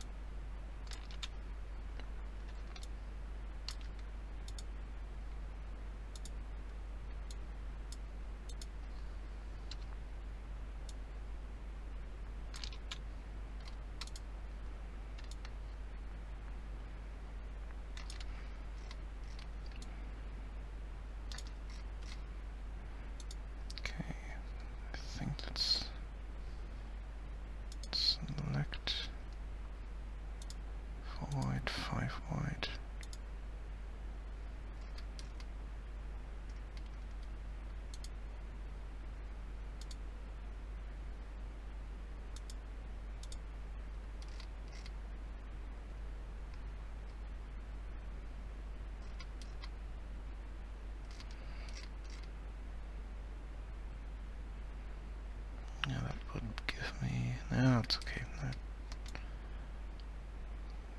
Leave that one.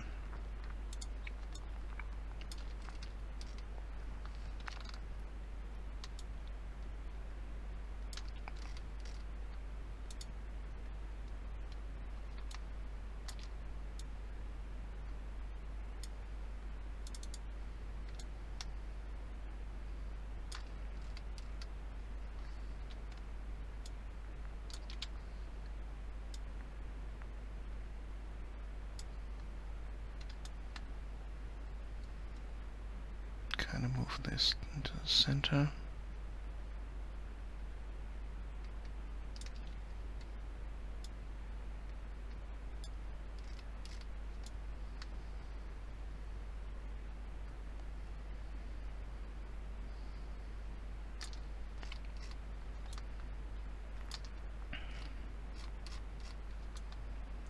And take this one.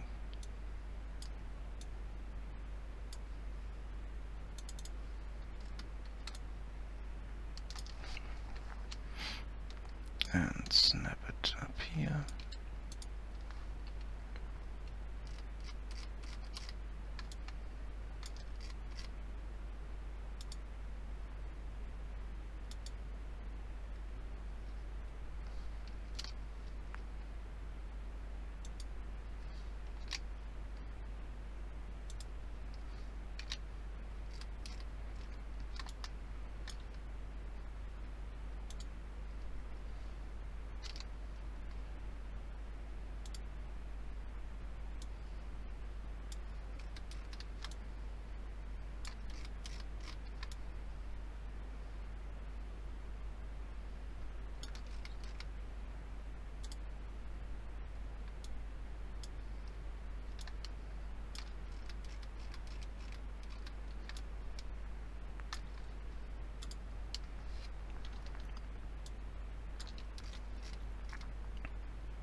Yes, because I more often use geometry snapping to the corners, and sometimes the models are not really on the grid, and because the base, the the parents are not on the grid, so grid snapping doesn't work the way I want it to. So for these I'm using vertex snapping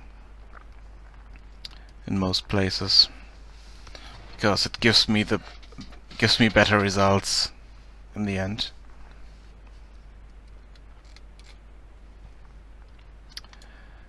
And like I said, there are plugins that help with that, and if I would place them in the right spot, where I could use grid snapping, then I could use grid snapping, but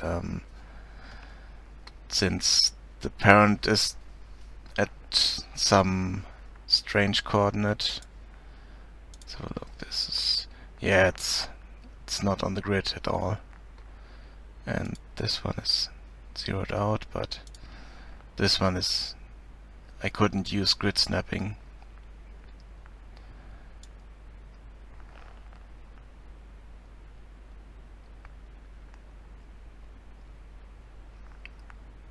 Yeah, it is, but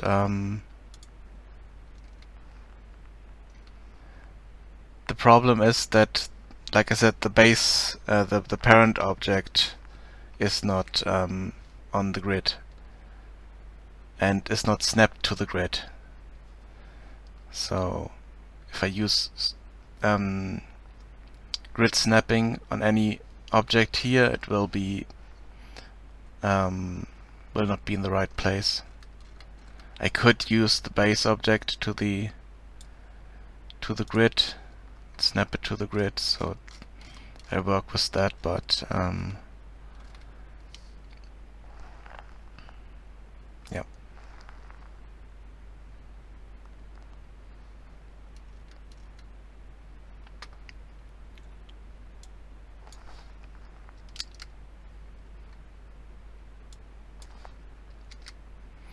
Now I could use grid snapping.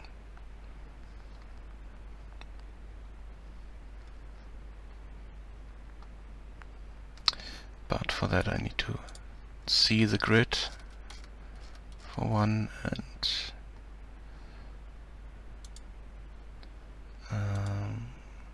show grid, and I also need to configure it to be in the right spot. And I think there's another problem because the pivot is, I think these models had also another problem why I didn't use grid snapping. Yeah, they are not the grid. I don't know, maybe I can change the grid somewhere. I haven't done much with grid snapping, to be honest. I'm more comfortable with vertex snapping. Nope.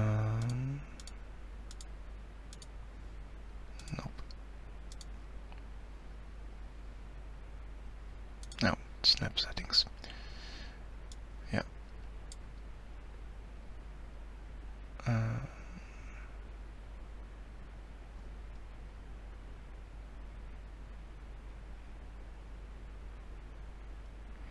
Yeah, you can configure the values here, but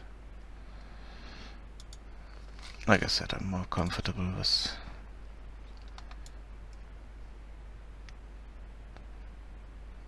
vertex snapping. It's just a matter of preference. Most of the time, at least. I'm not sure if it's quicker if I use grid snap or not. I doubt it.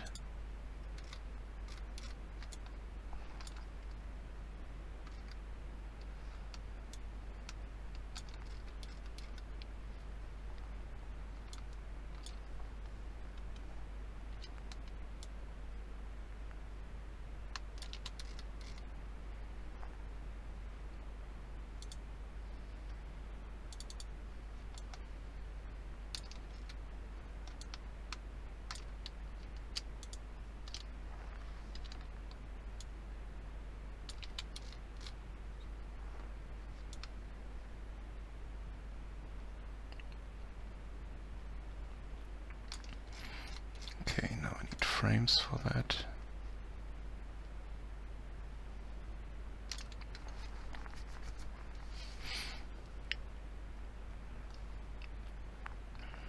So let's move this one here.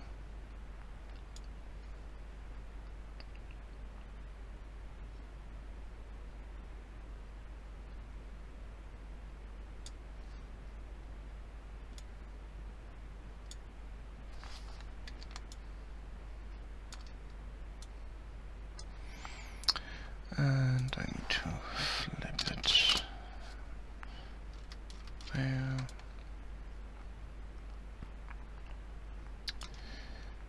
Okay, and so it roughly into place here.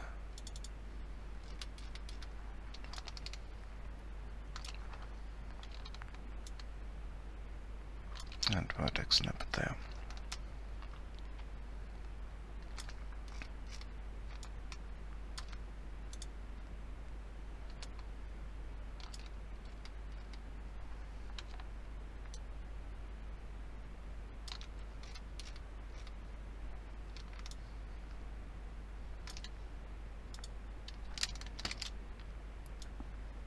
And copy that over here.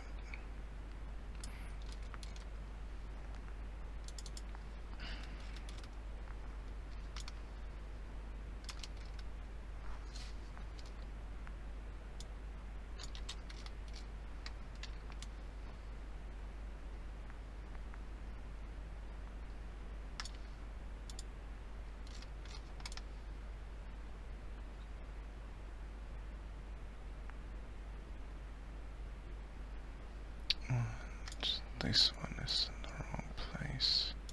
Kind of. Yes, it has to be in deeper.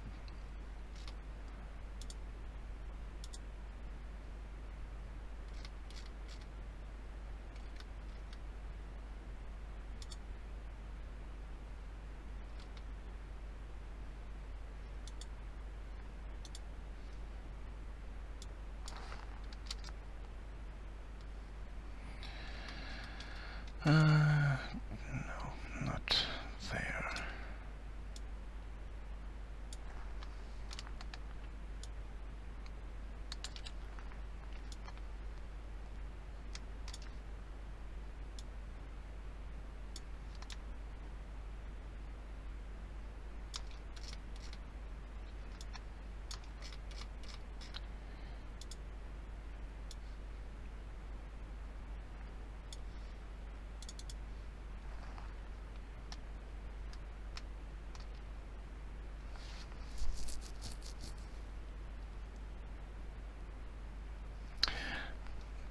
I think it's kind of a preference thing, like I said. It's I like to do vertex snapping for stuff like this, and for placing barrels or any stuff that's not fixed into place and built. I don't use any snapping at all, because it makes it more natural for them to be in some strange angle, some in some place. So it's, yeah, it might be quicker.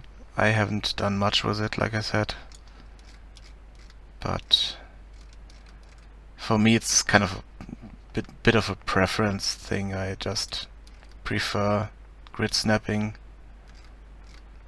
and not grid snapping, vertex snapping for these, because I can snap them together and then they fit, and I don't need to set up the grid for them and then hope everything lines up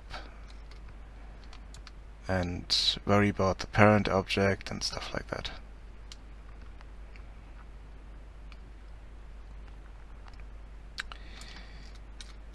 So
And these should be fine because they were in place before. Yeah, they can also go by the coordinates here because these are fine.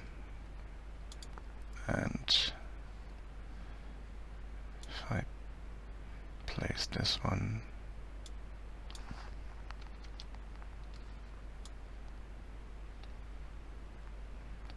coordinates should line up there. And yep, they do. And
at least in most cases I can go by the coordinates. Not for these. That's one problem I have with the package. The environment assets I'm using. The pivot isn't consistent in one spot where I can snap them into place. For some models it works, but not for all of them. That's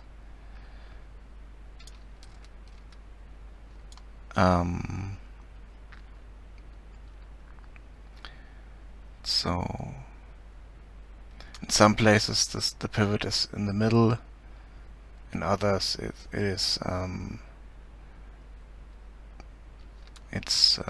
outside of it.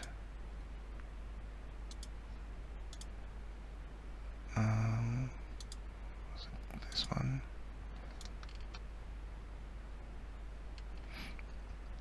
Here it's in the back, so it can be snapped.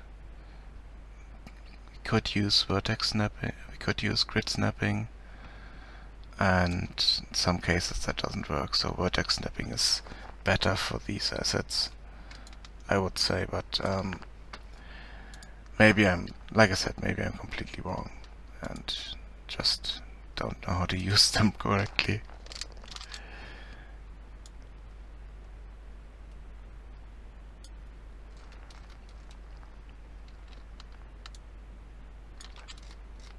I mean, in most cases I don't find the right assets in the places I'm looking, and sometimes have to ask where to find specific assets that I need in the forum. So that's a slight problem. Not sure whose fault it is, but something somewhere went wrong. Okay, this one I need, this one, and this one.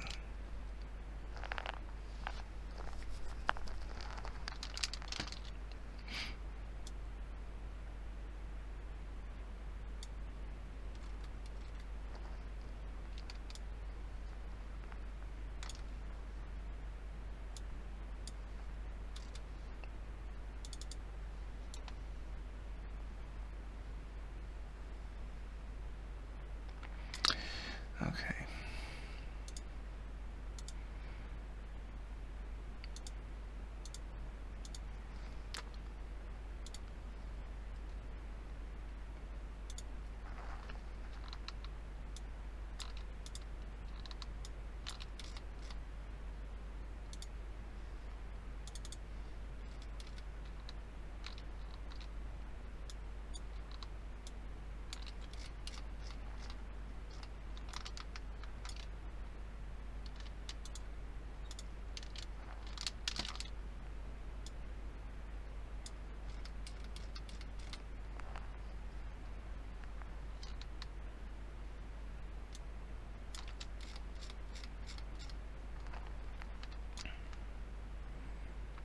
And no, I don't need floor under the staircase there, because yeah, the staircase to the lower floors goes down here around this corner. So let's get the walls back so we can align them properly and add the missing ones.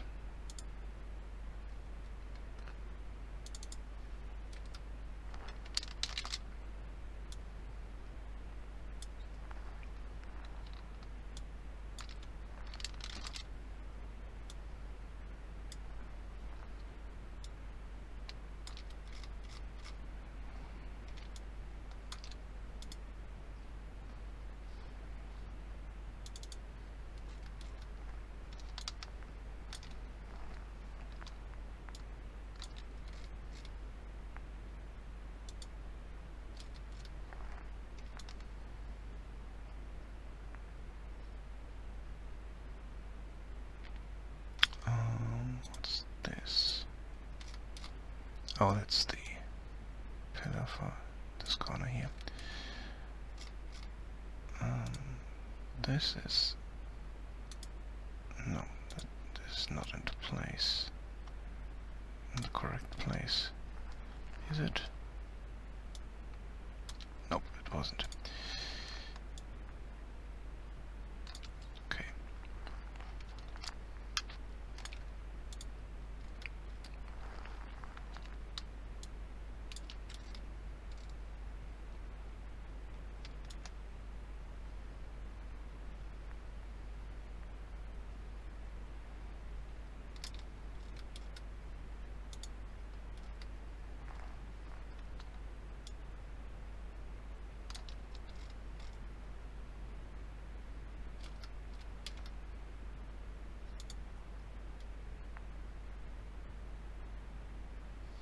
Okay, this is in place, this isn't.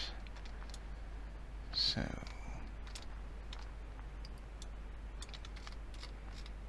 move it into place.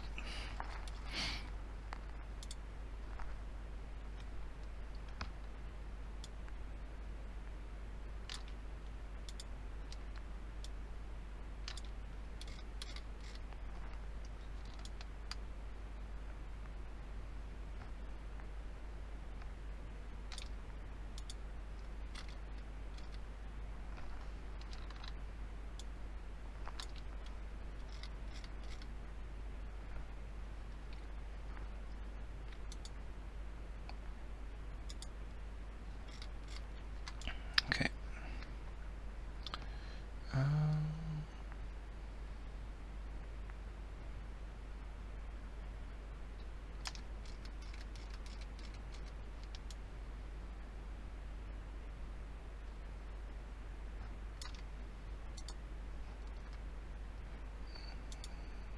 This is lined up, this isn't. Okay, now it is. Yep, now it is lined up. Good. And this one isn't lined up.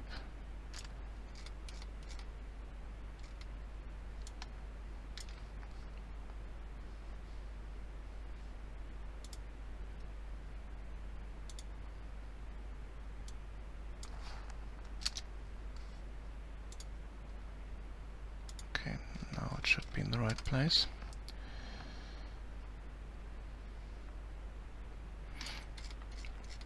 And we need normal walls for here. And 180? No. Yes, it was 180. Okay.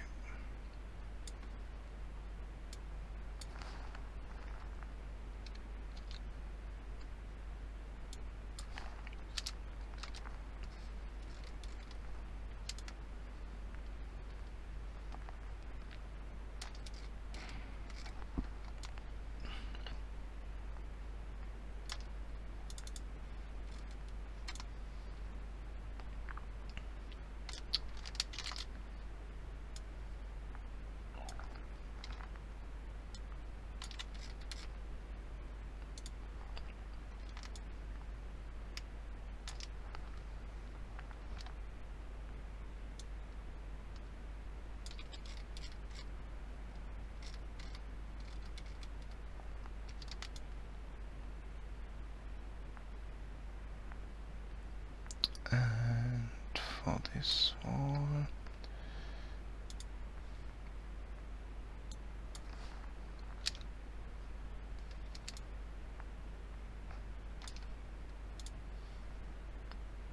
Need to fix the coordinates here.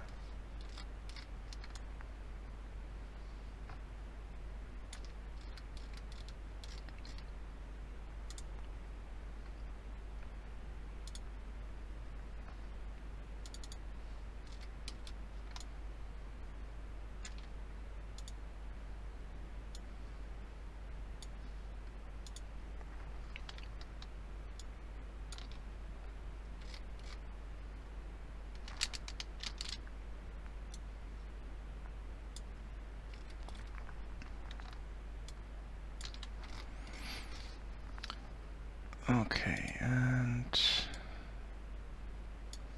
move this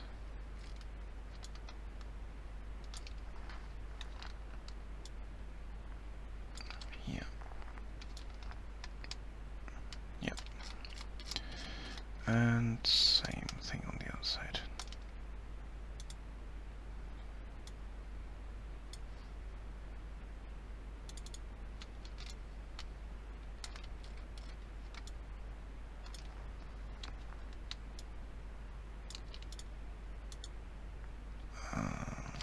Nope, wrong object.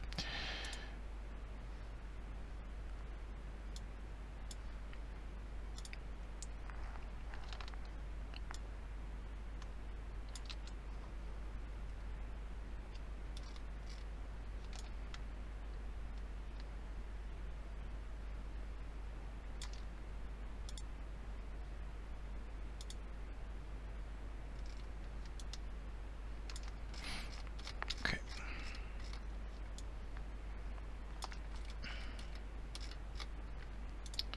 We need some walls over here.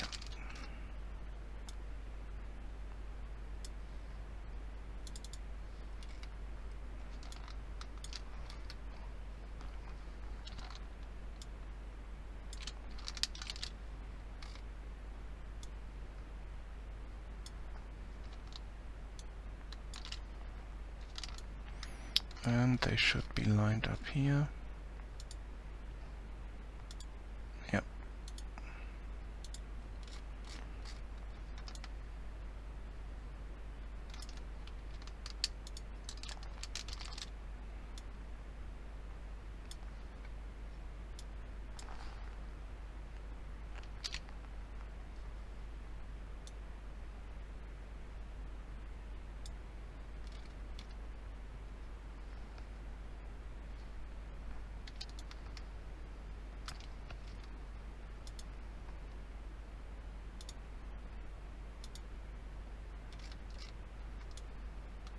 Okay. And they're lined up there. Nice. Okay. What else do we need? We need to add a few doors for the bathroom, toilet stalls over there. And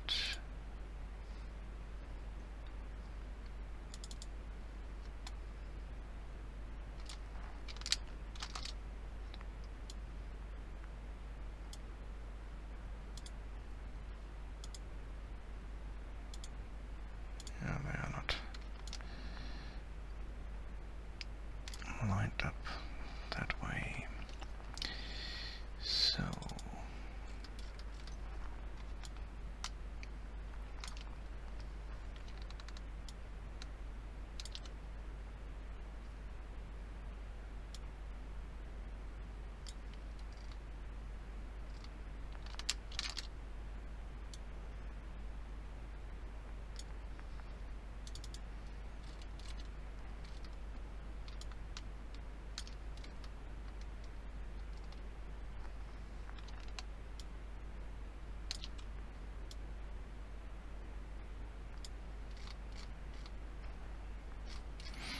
okay. What's with these pillars here? Oh, they are for the... Yeah, I need to keep them. Okay.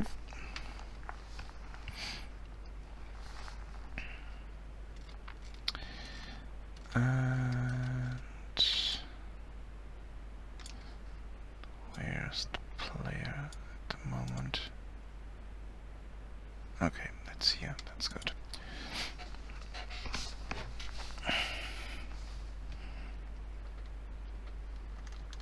So let's check these.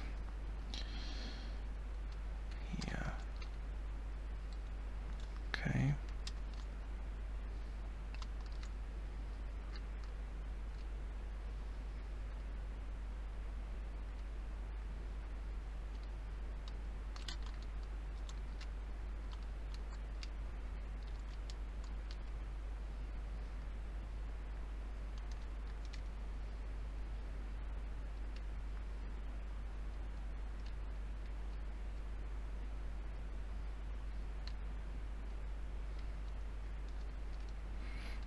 Yep. Everything is lining up over here. That's good. Okay, let's move on to the next floor.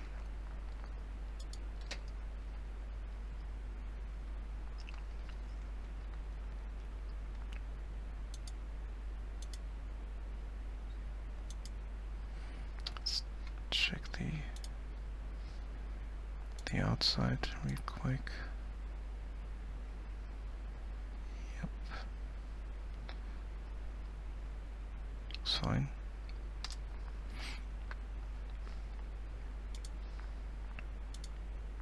So let's get the second floor.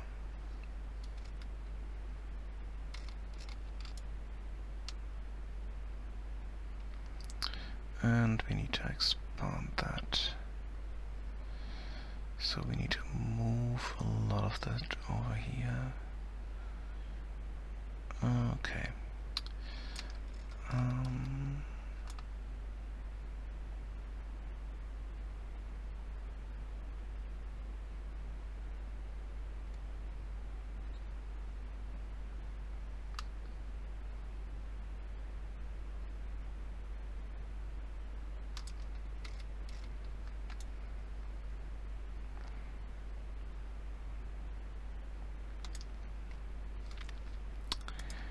Let's have a look at the stair here. I'm not sure if it's lined up correctly.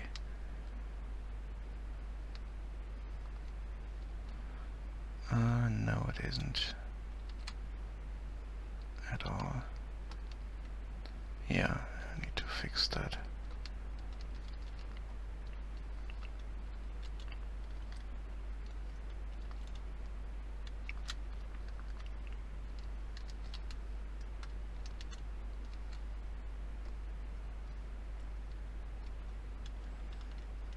And I need to add floors over here and there. Okay.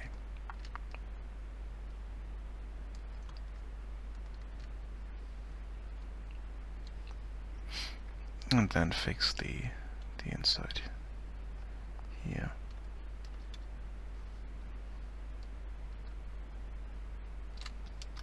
Okay. So let's first fix the front here and line it up with the outside.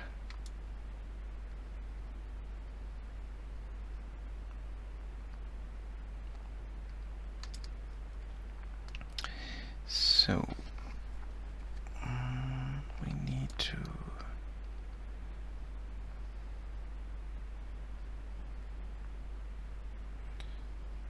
basically remove all these walls here.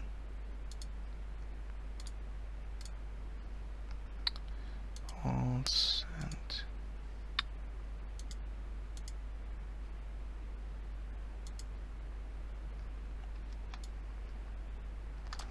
these.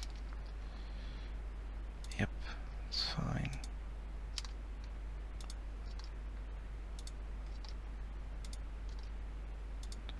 And we don't need the window.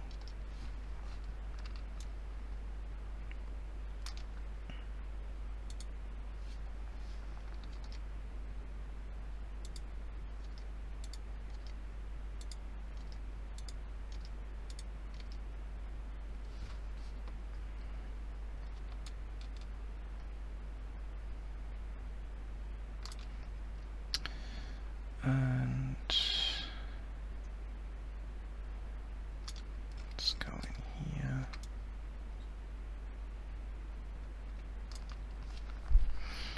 And I need the door frame. Interiors.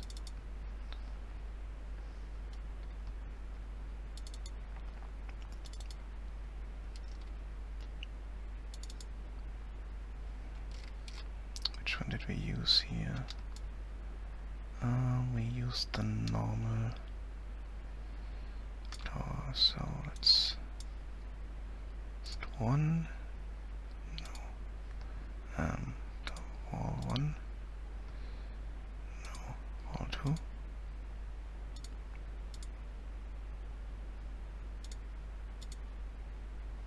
Wall four. Okay.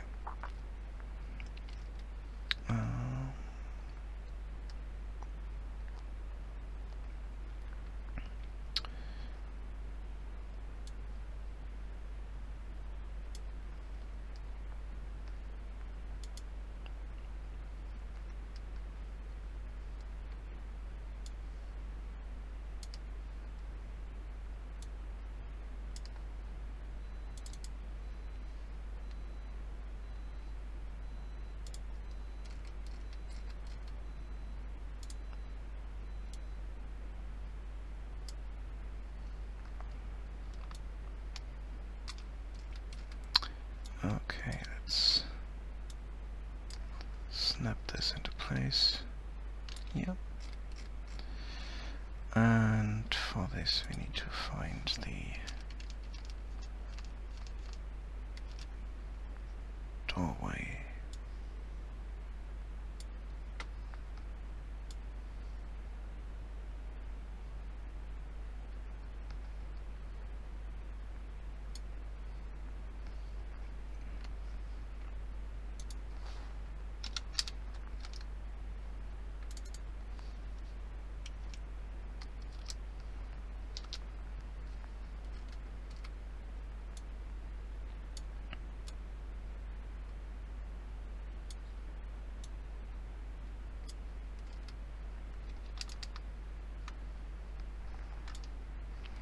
Welcome back.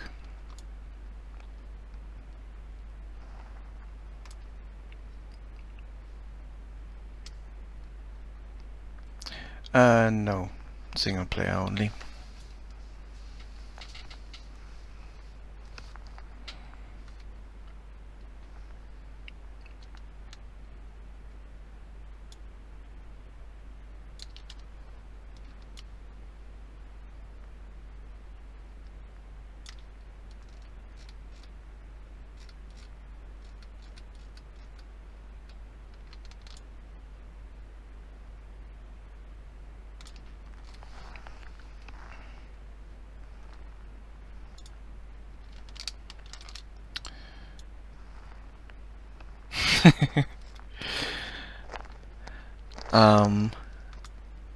It will be an adventure game, so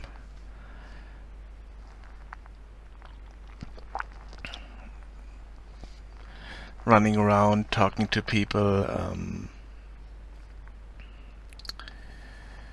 I don't know if that's translating good to multiplayer. Not sure about that.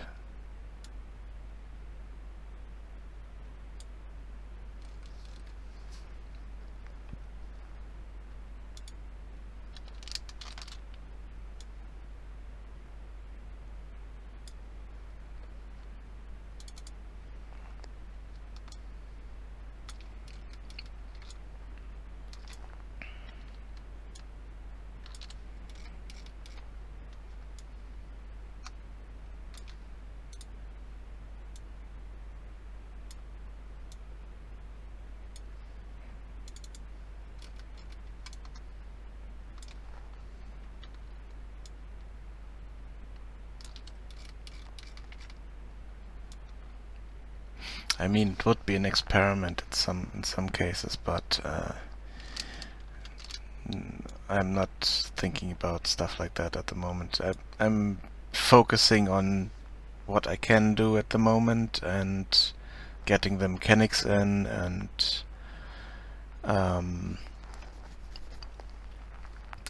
then maybe... No, I think I will stick with single player for it, because it just fits more to what I had in mind.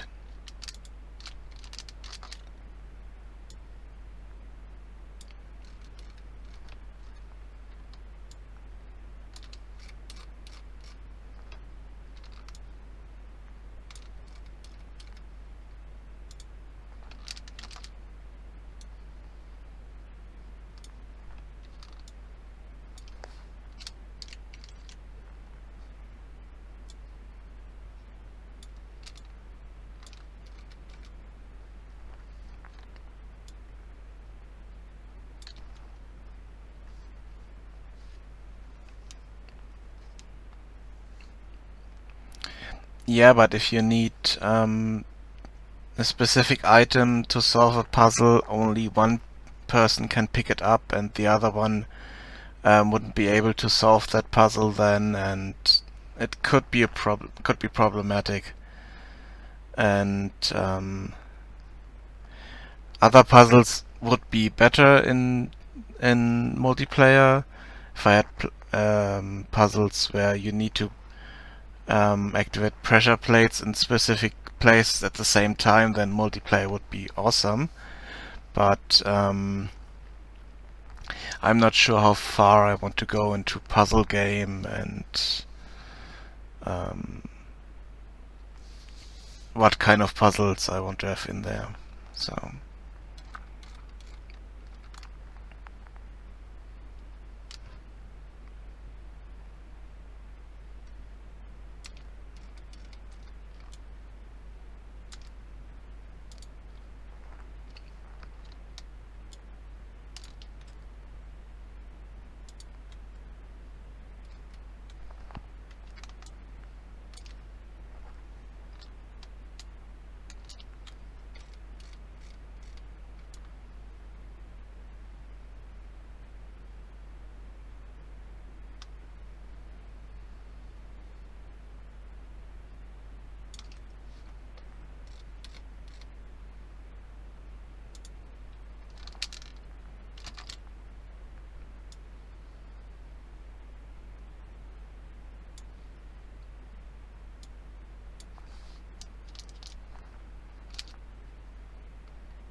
where does that come from?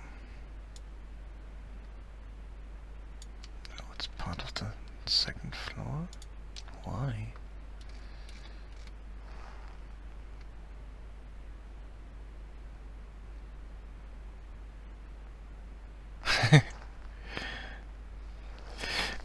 Yeah, that's another thing. I'm not sure how and when and if I release it. I'm still trying to figure that out. First, I want to get it to a point where I can say, okay, it's playable and all the story is in, and then test it out, give it to friends, and get feedback. But I have no specific plans to publish it at the moment. So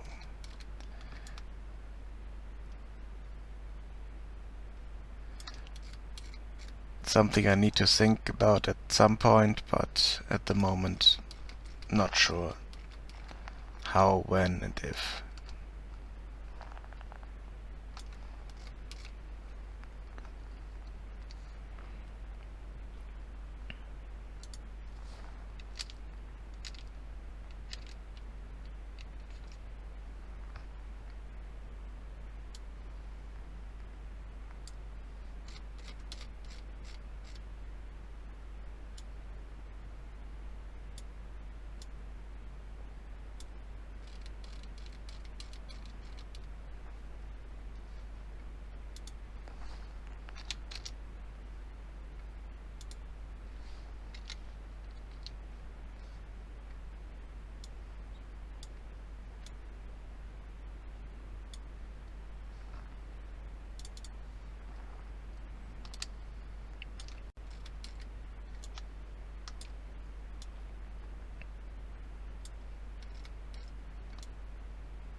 Like I said, I'm thinking about it. But first I want to get it to a stage where I can give it to other people to really play. That's the thing. And it's far from that stage. Like I said, it's barely out of prototype status at the moment. Even though I'm doing environment stuff that might be needed later, but the mechanics are far from finalized and far from tested even.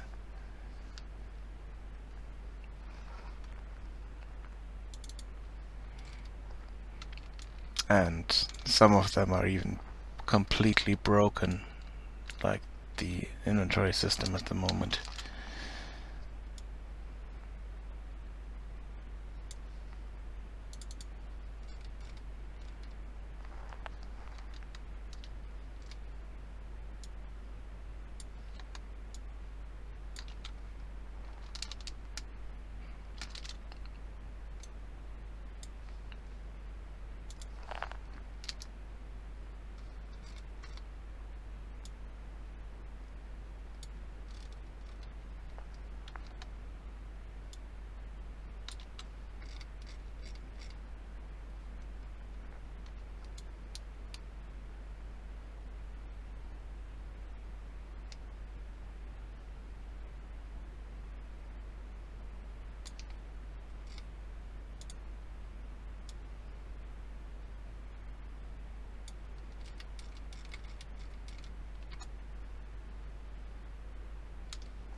Oh, I've thought about it, but like I said, I'm not sure how, where, when.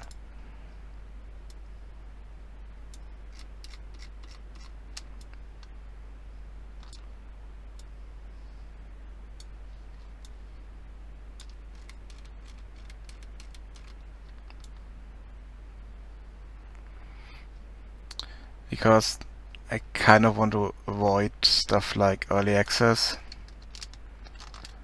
And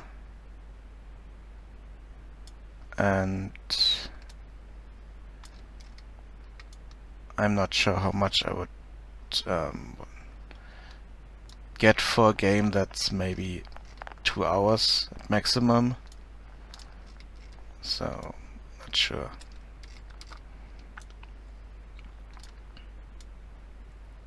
And it's even the 2 hour mark is something I'm not sure if I will get at the moment.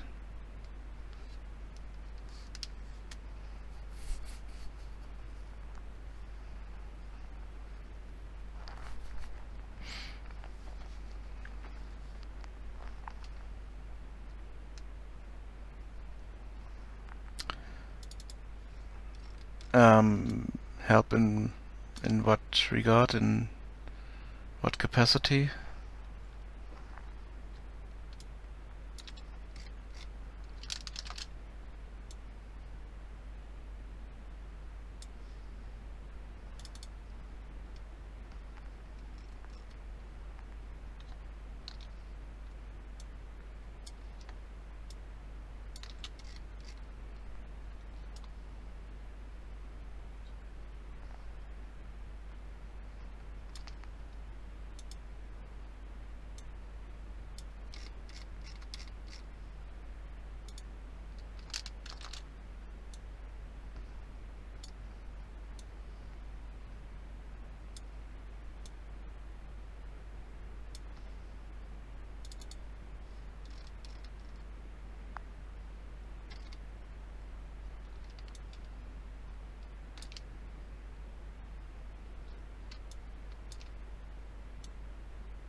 I mean, yes, I am serious about the game. I want to finish it and maybe publish it somewhere. But like I said, I'm not sure how, when, where, and if I want to get money for it or if I publish it for free. And a lot of things to think about, to consider.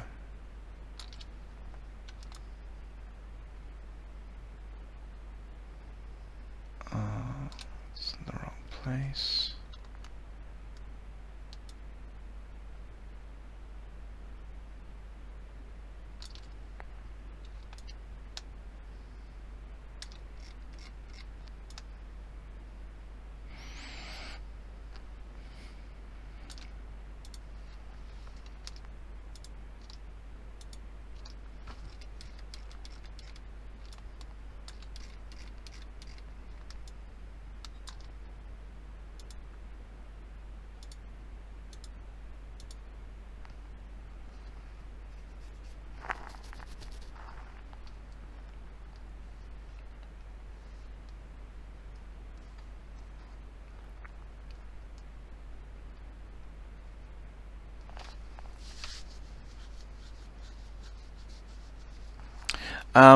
The Wucheng, the Z fighting you see here, I don't need to fix because it will be covered up by walls that go on top of that.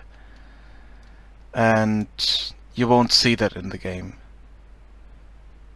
It is here, yes, but will never see it because there are walls on top of it that cover it up. And the flickering on the walls down here is just the lighting that's not built. If you mean the flickering back there, that's just the lighting that's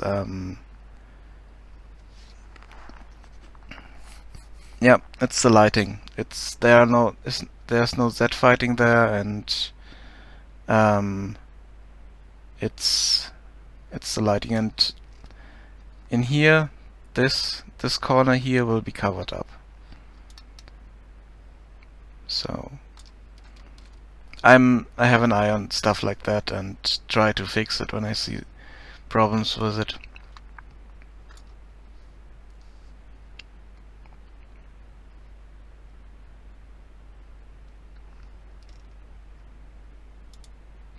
But thanks for the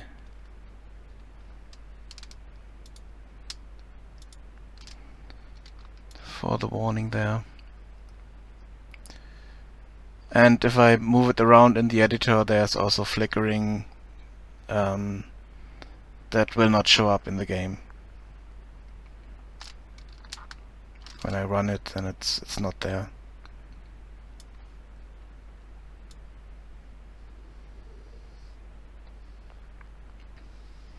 Oh, damn it, I cannot. Yeah. Okay.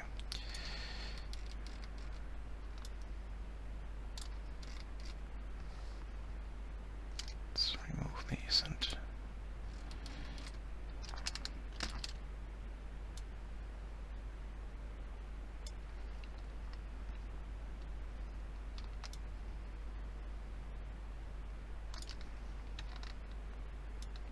once I'm finished with these walls, I can reactivate the ground floor and we can run through it and see if there's any flickering you see on the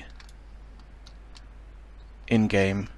And I think it's just in the editor and in some spots on the floor where I need to move the floor up a bit. But apart from that, there shouldn't be any, as far as I know.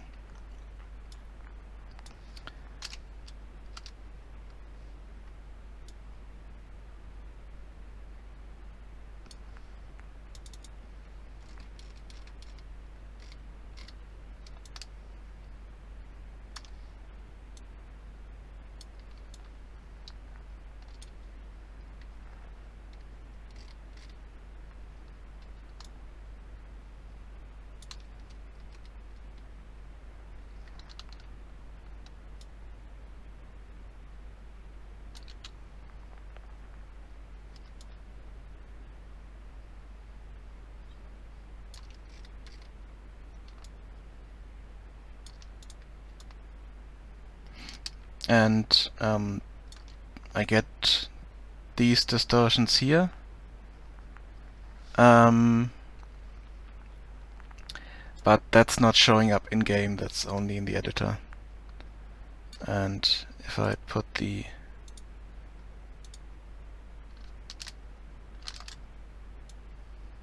pillar in the corner, then it's covered up as well.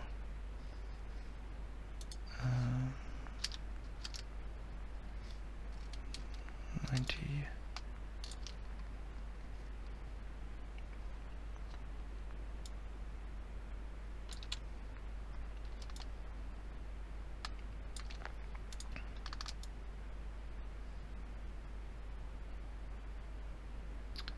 Now it should begin. And the rest of the flickering is the lighting.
And I need some pillar. Do I have one of these here? Have a normal one here? No, it's always only the corner ones. Okay, let's go to the first floor, ground floor.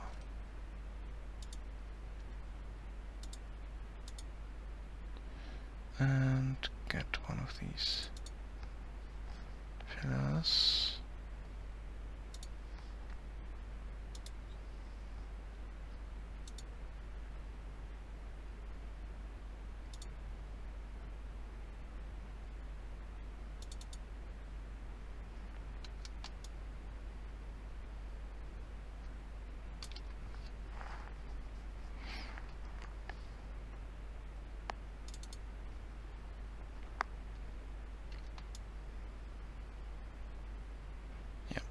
That's the one I need.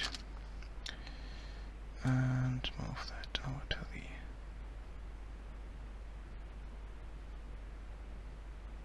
second floor.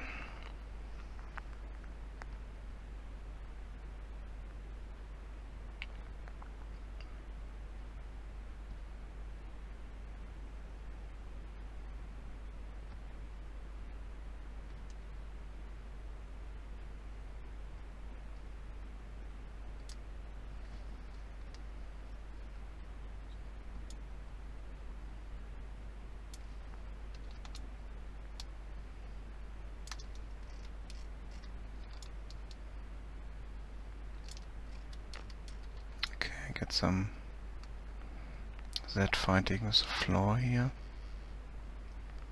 But like I said, I need to fix the floor elevation a bit more. And yeah, it's just the outside. The inside is fine, but the outside isn't. Oh no, it's also the inside. Yeah, I need to move them up a bit.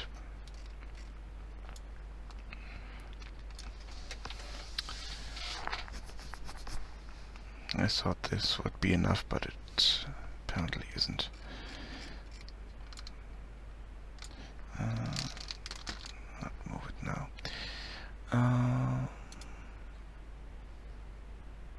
This pillar here. To move that into place.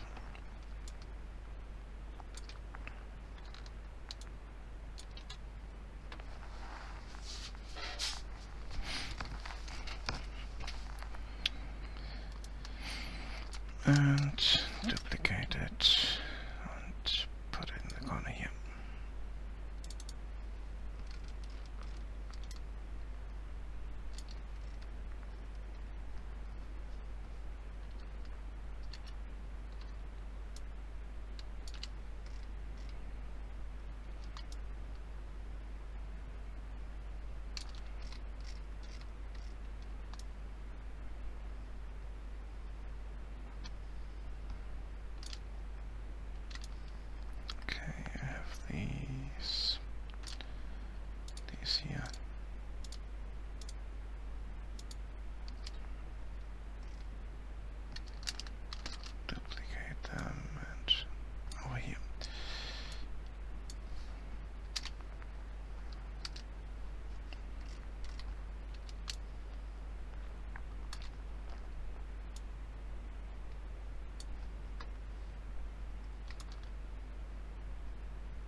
this pillar and into the corner with it.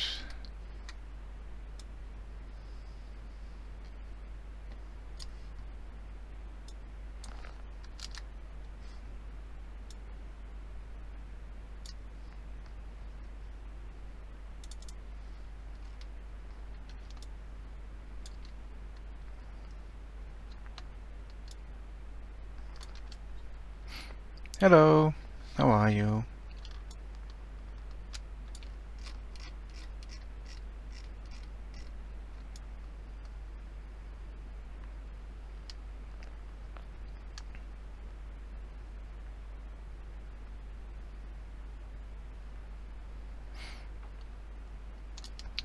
Okay, let's go in here and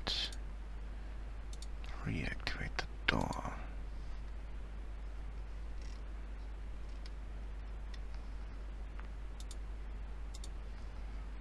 Same on the other side.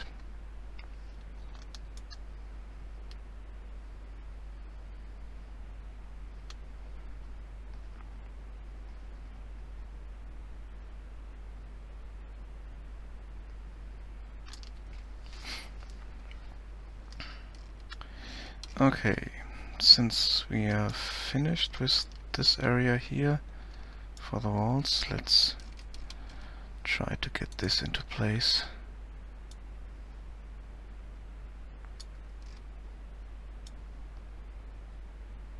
The balcony part here.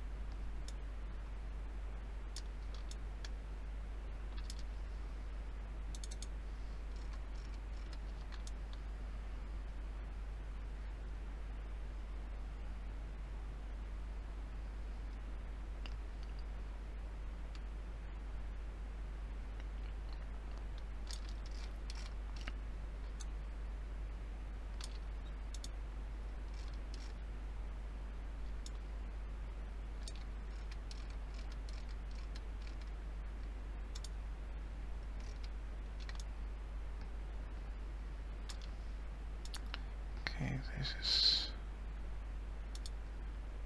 0, 0. No. Ah, damn it. It's these I need for the measurements. Okay, this is in the middle there, so 2.5, and in this direction 12.5.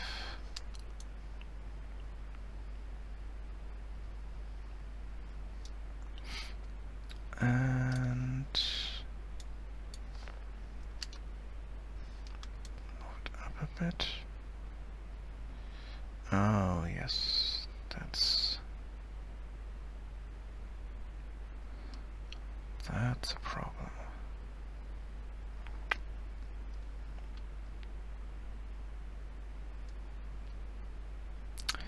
Yeah, I need something to cover that up.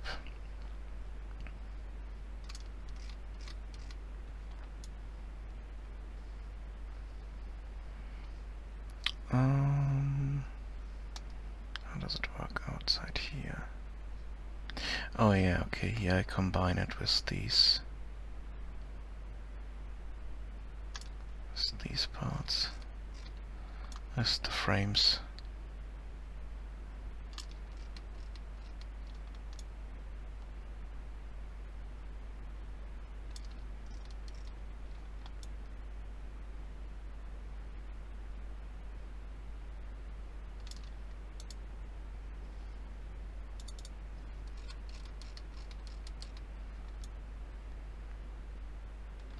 But they're not lining up. Yeah, that's not lined up.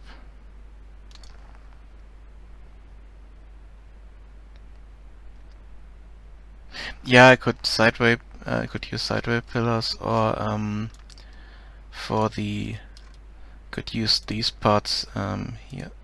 Oh, damn it. I have some kind of beams here that I could use. There would be a different kind of wood. That's the only problem.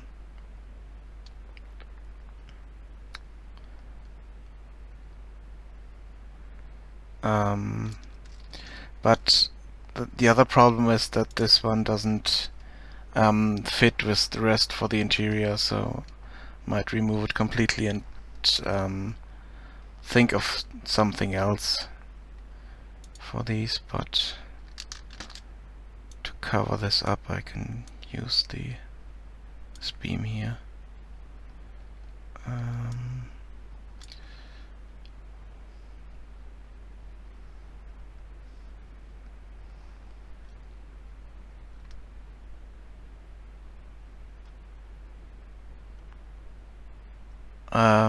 You can't build geometry inside Unity without plugins anyway.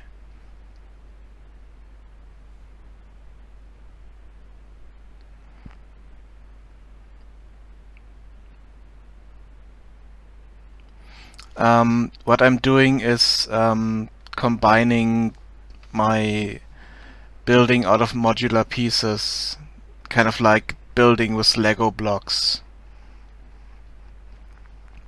And I like to do that in engine so that I can switch out the blocks and when I need them for the right spots. So for instance, if I don't want to have the this wall here, I can simply switch it out with something else, add a doorway there, and if I had done that in outside of Unity in 3ds Max and exported the whole building as one big mesh, then I would have needed to go back to Max, change it there, export it out as FBX, import it in Unity, and work from there. But if I had created a unique model in 3ds Max, for instance, then I would have created it there and then imported it into Unity and just placed it at somewhere. But for modular buildings, these structures I'm building, it's best done in the engine itself, because you can test the lighting, you can test if everything works together, but you need to do all the groundwork first in a 3D program, like texturing and getting the measurements right and all that stuff.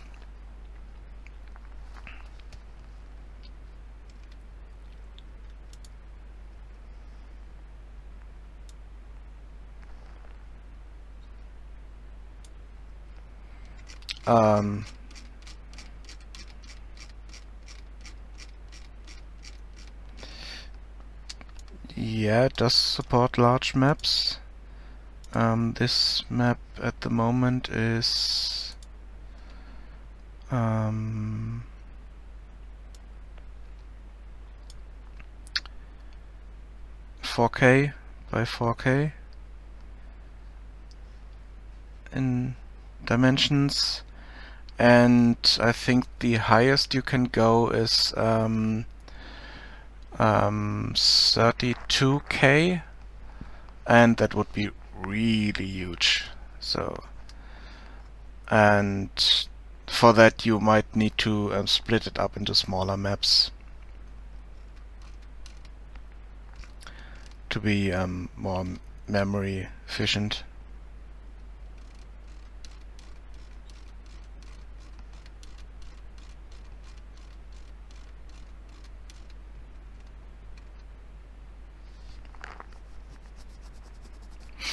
Yeah, okay, you can bake the buildings into combined mesh to optimize draw calls, but and create LOD meshes for distances and stuff like that. But at the moment, I'm just building them this way, and I have to deal with stuff like that later.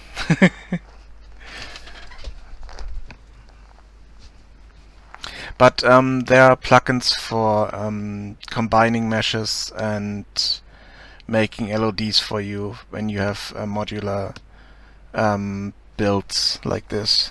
So I don't have to do that outside of Unity. I can do that inside of Unity, and for that stage I might have the budget to buy such a plugin and then just combine them.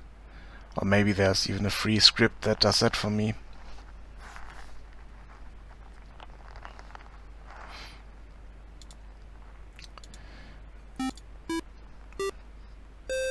Thank you for the follow, Saucy Nacho.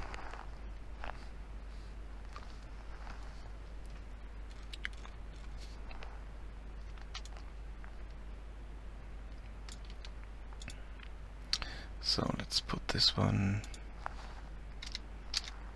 down here.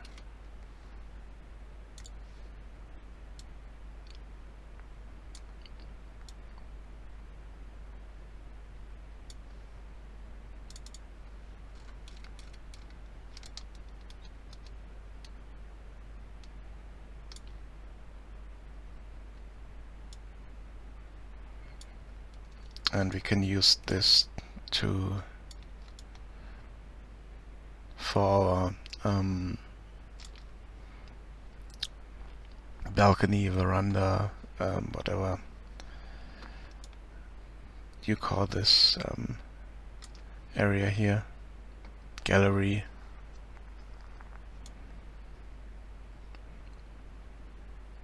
And I need to optimize this anyway at some point, because I'm using the same floor and one for the top and then flipped for the bottom, and just changed the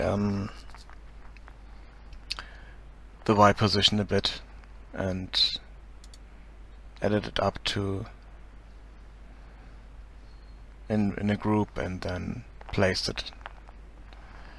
And it's not the best way to handle these, because in some places it needs to be a bit higher, and then I need to go through all of them and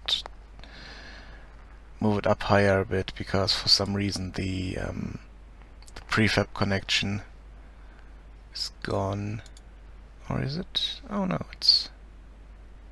Oh no, yeah, it has the wrong prefab, because prefabs cannot be nested into other prefabs. So it's kind of broken at the moment.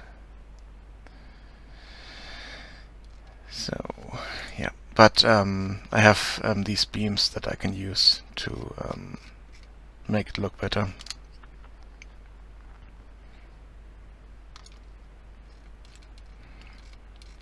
But I want to find a some kind of fence or something that has the same color and same texture of wood that I'm using for these beams and for the rest. I can use these outside because they fit with the frames here, but for the inside they do not match up. They are too gray, too weathered, too washed out for inside use.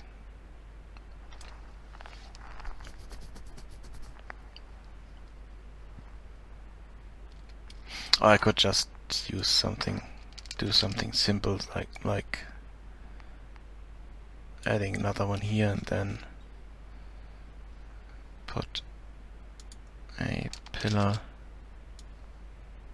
in the corner.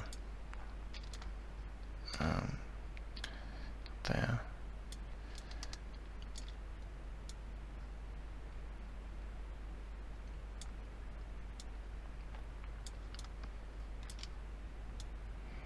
Could also create my own kind of fence here, just with these beams and the pillars I have.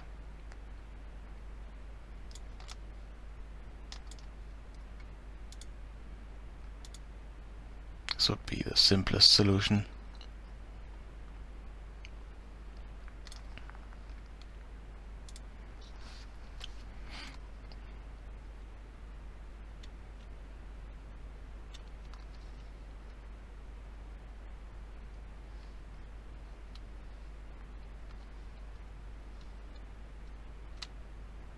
No, they don't have them. They would need to get a collider. This one has a collider, but these don't. But apart from that, that would be the simplest solution for the gallery.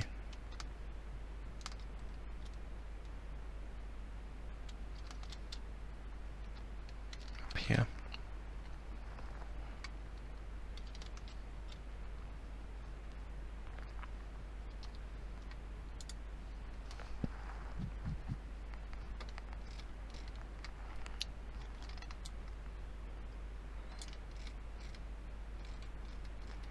Okay, this corner needs pillar.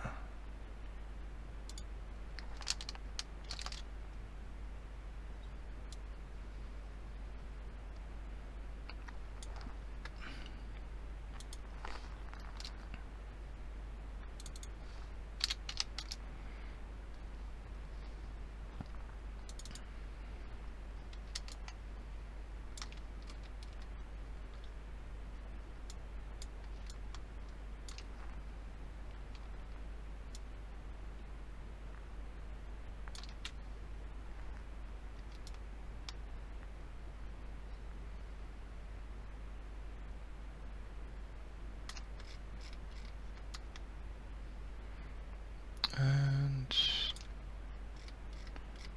over there I'd have a normal one, I think. Yeah. What do I have here? Oh, there isn't one. So for this we need the normal straight one because of the door.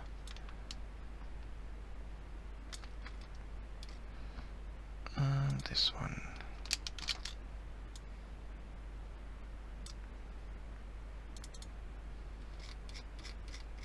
Did I move it away? No, I copied it.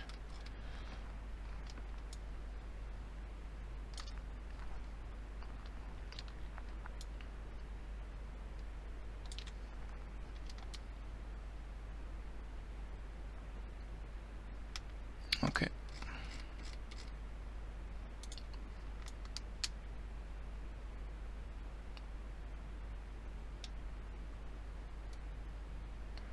Yeah, and all the light flickering and stuff will be gone once I'm building the light maps. Okay, what else do we need to change? Need to move these, change the interior here a bit.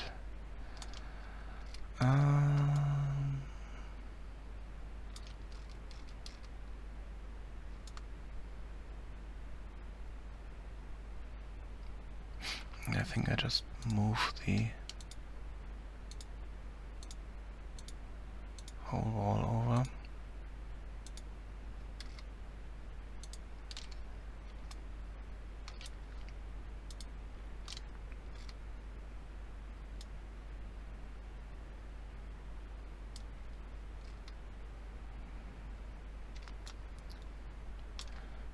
And these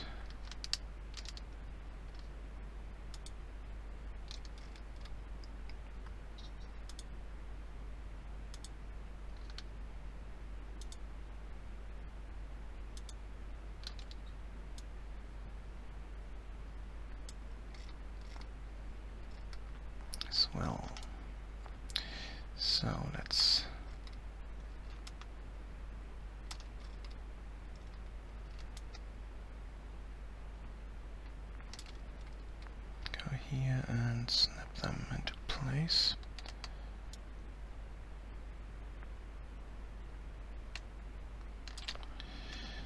No, not over there.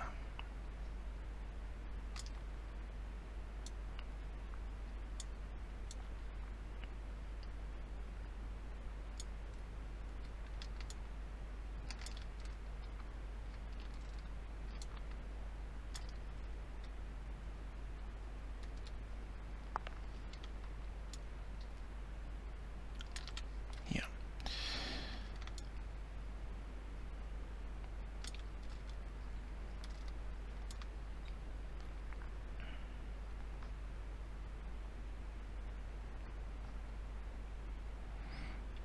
And we need to move the window over.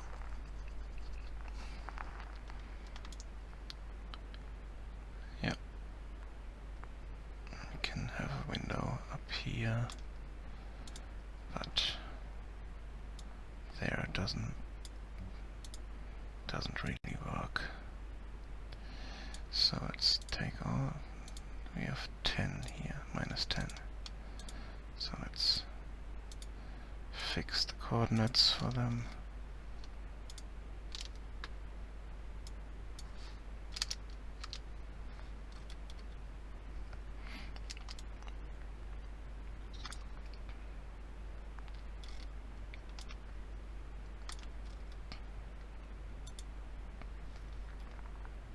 Let's deactivate that for a second.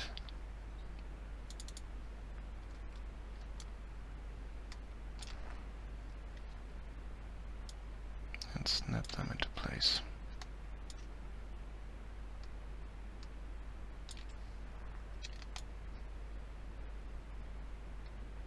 Yep.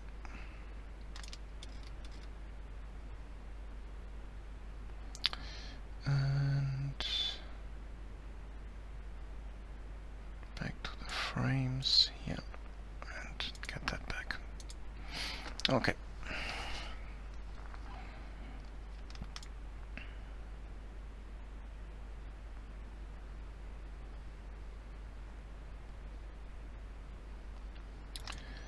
And now we need remove this for the moment. Now we need to move them over. These two.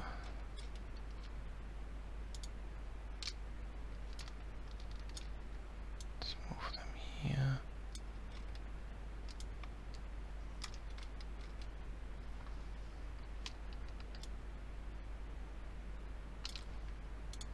And they're in place. Okay.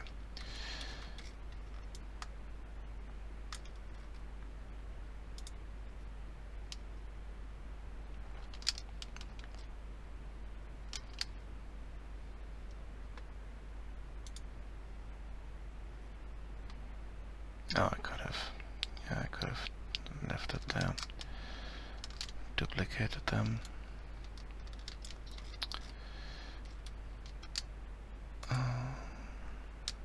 Let's do this now. And move these back.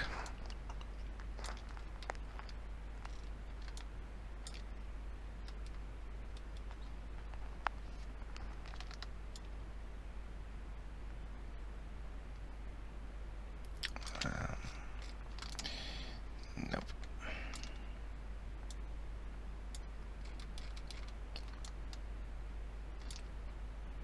That's a bit of a problem with vertex snapping. You need to find the right vertices to snap to.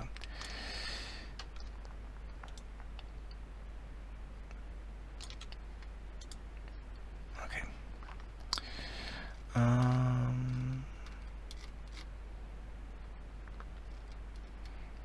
And let's take these and duplicate them over.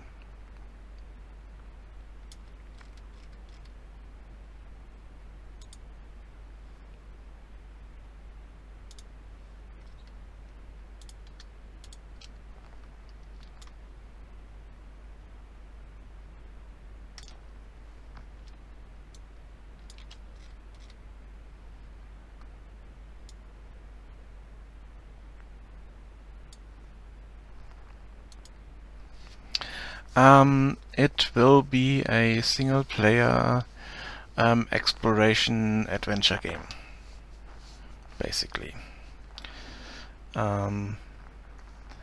It's based on a pen and paper role-playing session that I had with some friends, and I mean the world is based and the locations are based on it, but the game itself will not be a role-playing game, but kind of an adventure game. Where you can talk to people and collect items, combine them, bring items to people, and maybe do one or two puzzles and walk around the environment, find hidden objects. I don't know. It's not 100% fixed yet what you can do.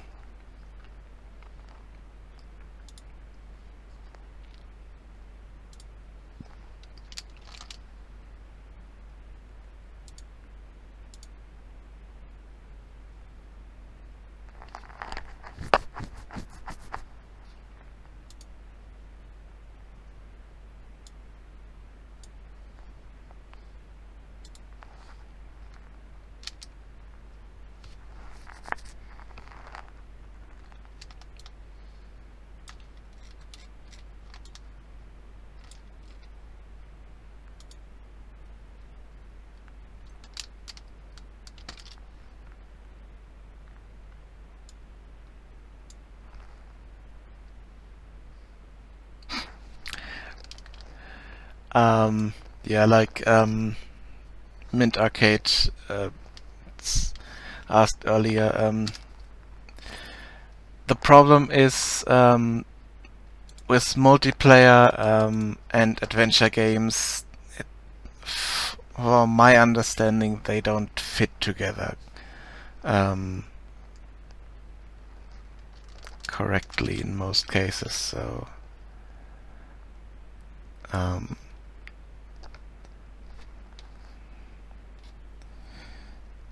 and judging by the kappa, it was ironic anyway. So.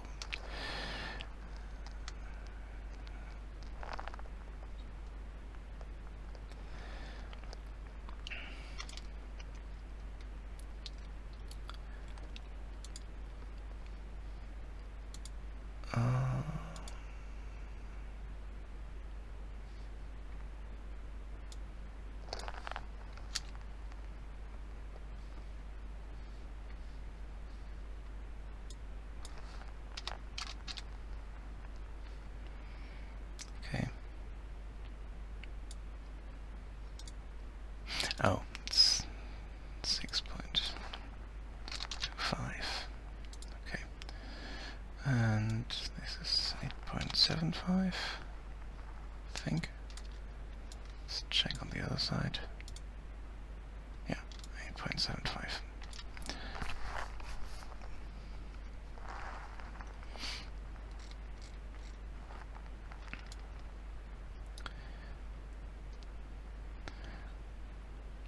And the other thing is that I'm mostly building the game for myself and friends of mine at the moment, and if they really like it and I show it to other people and they really like it, then I will publish it somewhere, somewhere at some point, and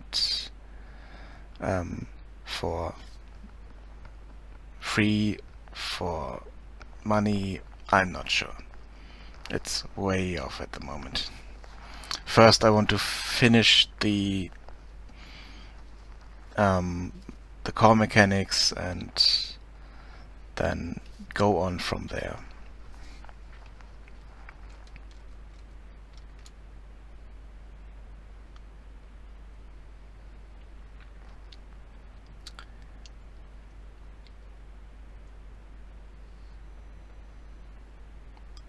Okay.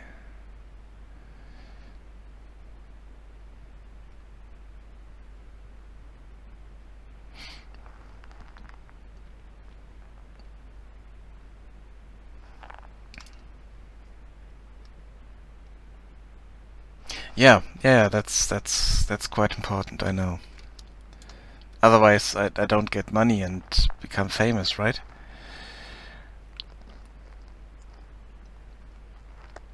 Um, yeah.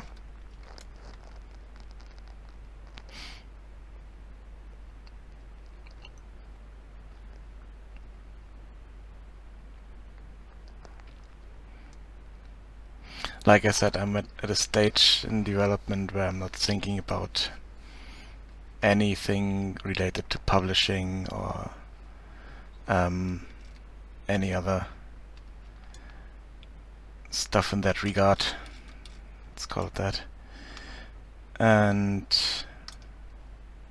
just want to work on the game and get the game to a stage where it's playable and most of the writing and the mechanics are in. Um, yeah, I was thinking about making it linear as well, but with that nice big map over here, I could add a few distractions.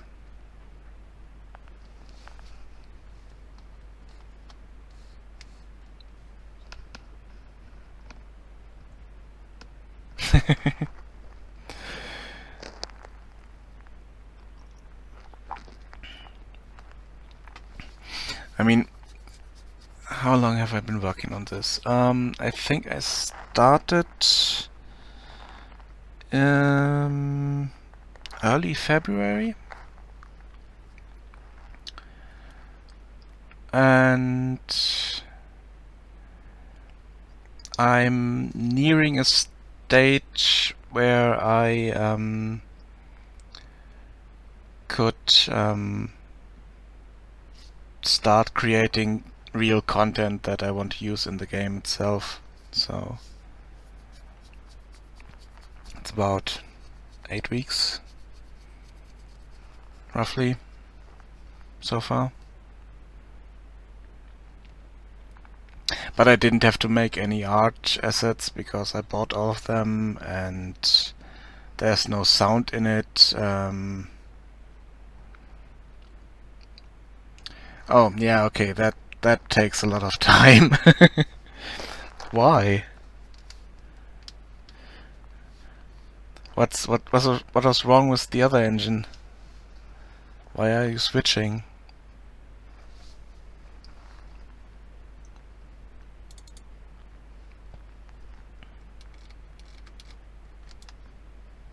Just out of curiosity, you don't have to tell, but move like that. Really drastic. Okay. And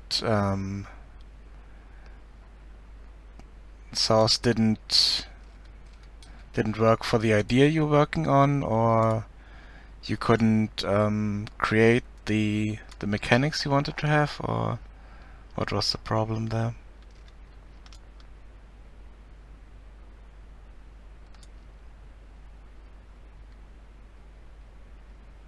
Okay.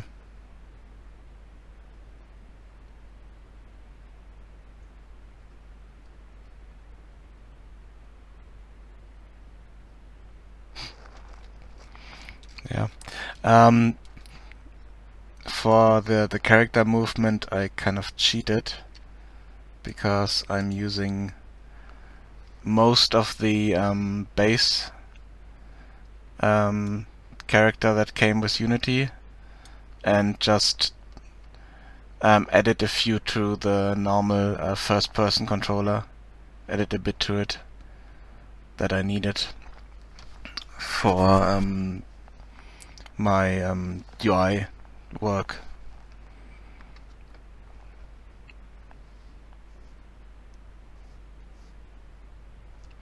Oh, okay. Yeah, I haven't done much with Source myself. I had a look at it years ago. Um, might even be a decade ago. Um, but just wanted to have a look at a bit of level design and played around with that. So never thought of using it for much else than just creating a model, creating a level, and run around in.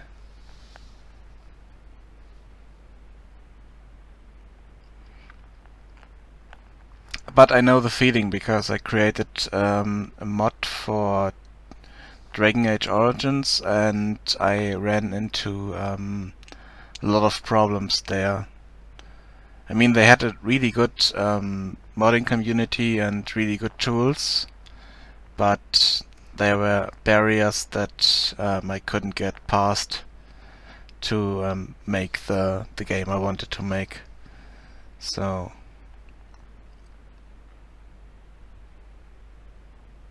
yeah.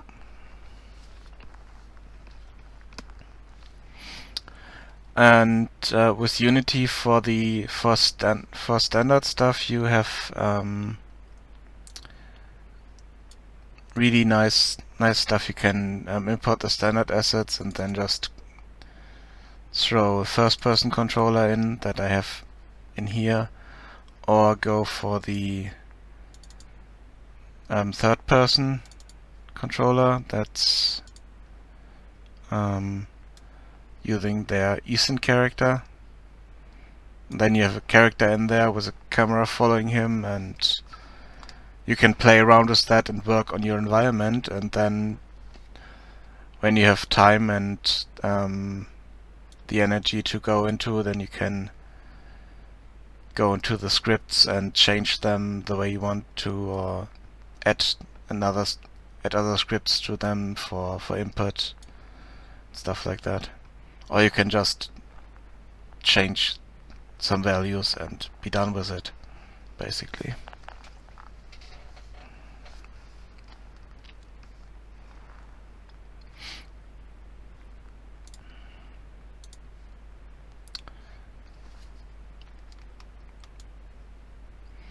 Okay, where was I?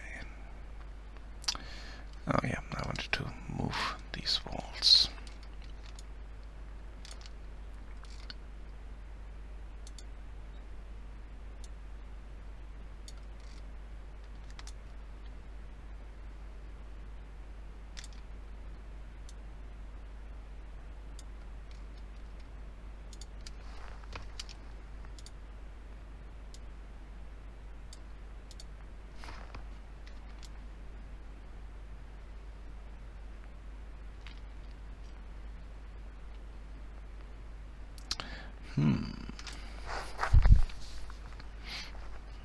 Now I'm thinking of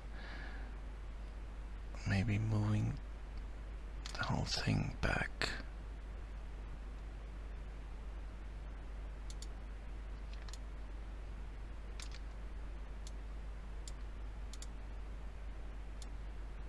So move this wall here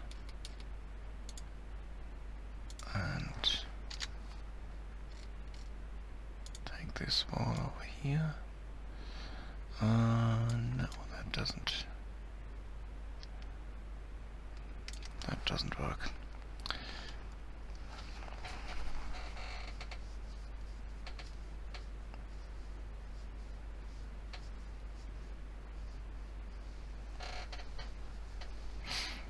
Yeah.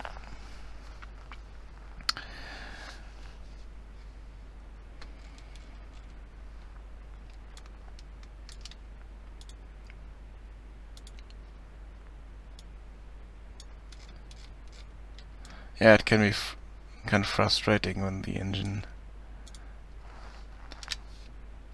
stops you from doing stuff you want to have in your game.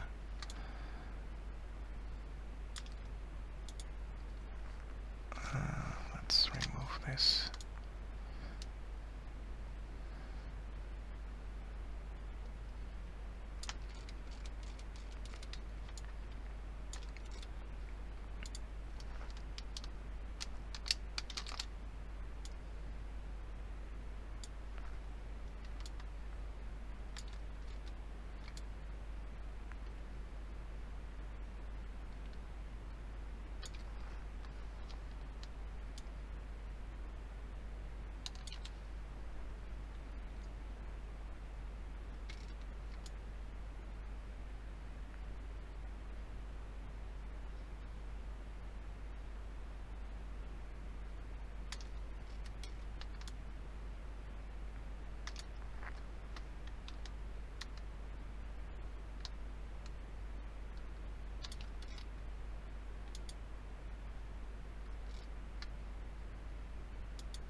Okay.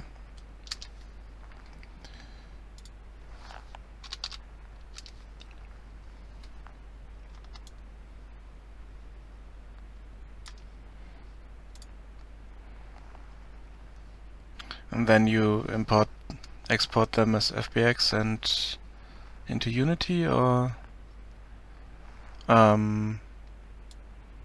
what do you want to do then?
Yeah, no. Two problems with that. Two big ones. First, I don't have the hardware to do anything in that regard. And second, I would need to change a lot of the dimensions and um, get a controller for it and stuff like that. So, nope. VR is a nice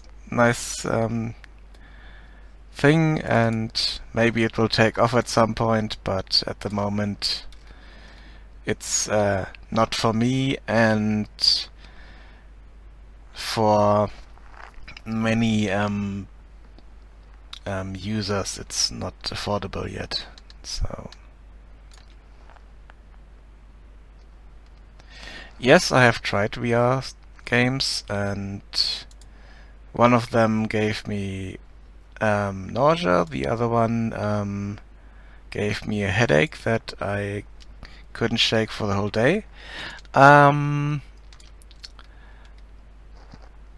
apart from that, like I said, it's a nice idea. It's a nice thing to play games, but I haven't tried working on a VR game yet. I think it was the Oculus Rift. The one that gave me nausea was the first dev kit Oculus Rift, and I couldn't do anything with that. And the second one was I think it was the second Oculus Rift, and I haven't tried the what's called Vive or anything like that.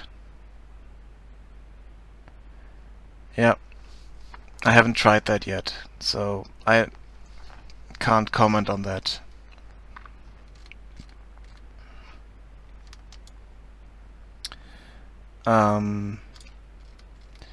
But at the moment, it's not everyone has the hardware at home. So it's kind of a risk to develop a game for it. I would wait a moment longer for VR games. But that's just me. I have friends that are working on VR games and have been working on them for nearly it's a year. And they are convinced that they will sell the game and everything will work out for them.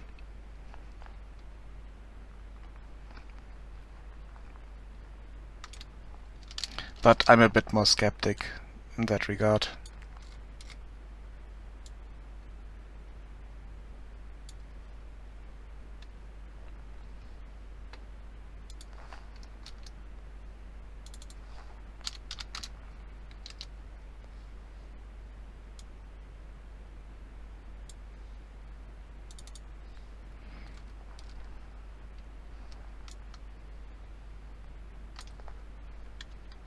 And the other aspect is,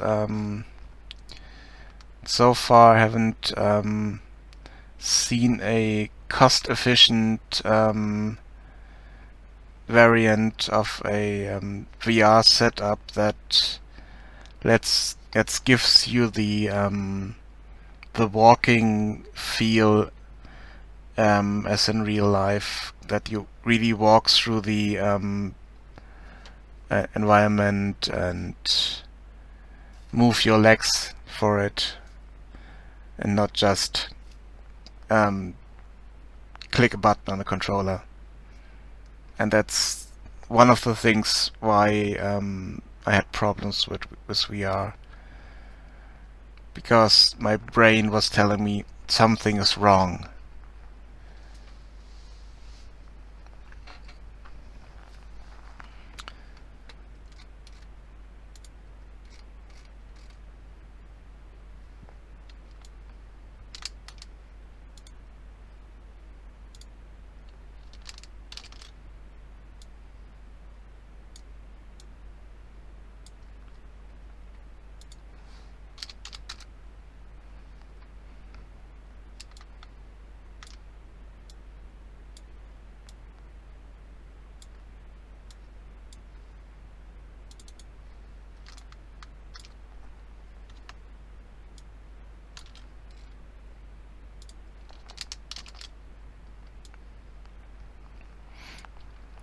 OSVR? What's that? Never heard of it.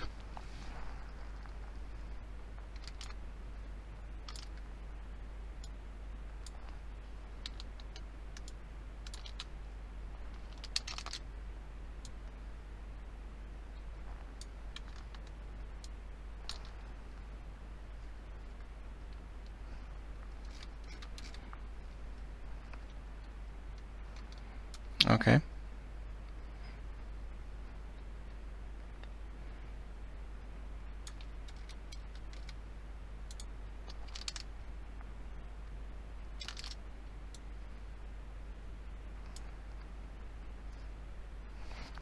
What is it, and does it cost the same in Europe?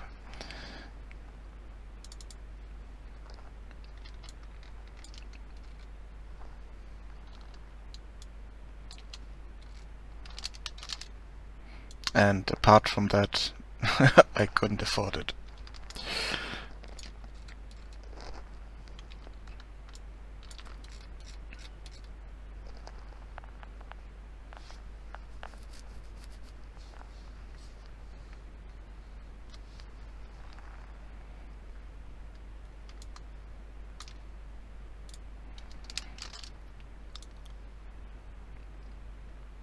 Yeah, the thing with implementing it in a game is kind of a problem if the game isn't designed for VR specifically.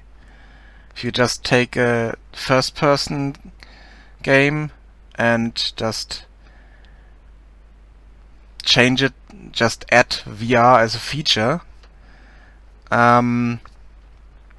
it might not be the best solution for that. So, because for VR to be good, you need to have needs to be designed for VR, and that's one of the problems for some games that you can buy now on Steam that offer VR features, because it's just tagged on VR mode, and it's not really designed for VR with VR in mind. So that's kind of a problem sometimes, but well, I think it's a problem. Maybe it's not a problem for other people, but from what I've seen so far, it might not be the right way to go.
Okay.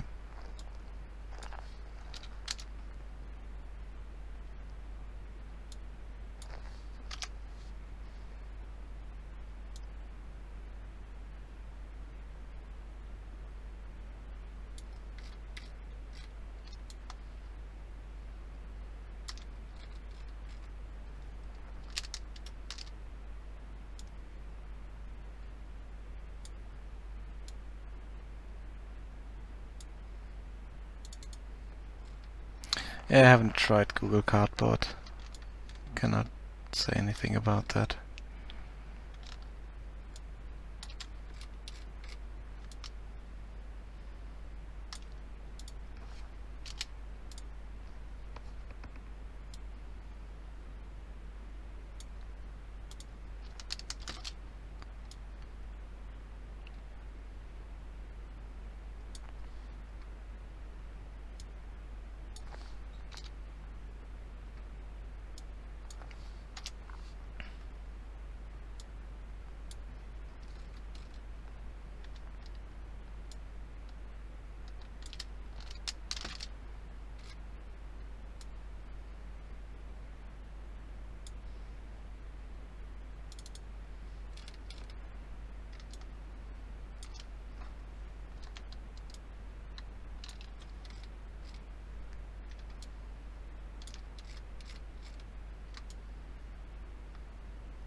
Okay, we need... Oh, I need to remove this completely. And this one as well.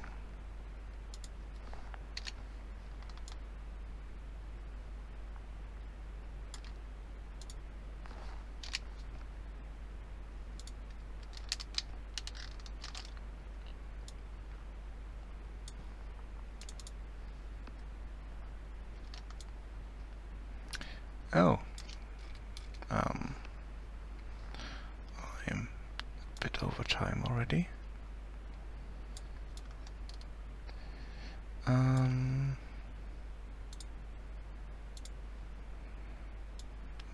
finish the outer walls here, and then I need to go because I'm hungry and want to take a small break.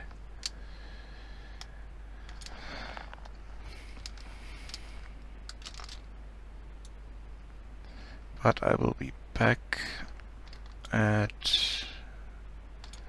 in about less than 4 hours for my evening stream.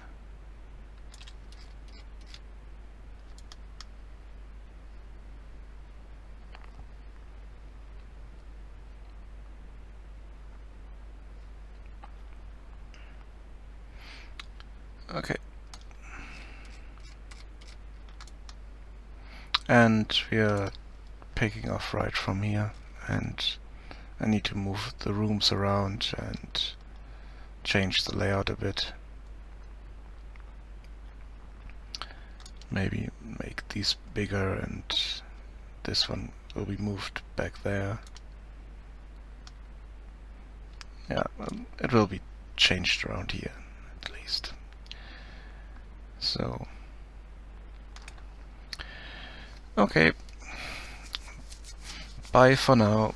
Bye bye. Have fun, and like I said, I'll be back later in roughly 3 hours, 45 minutes or so. Maybe slightly later, I'm not sure. Okay, bye bye.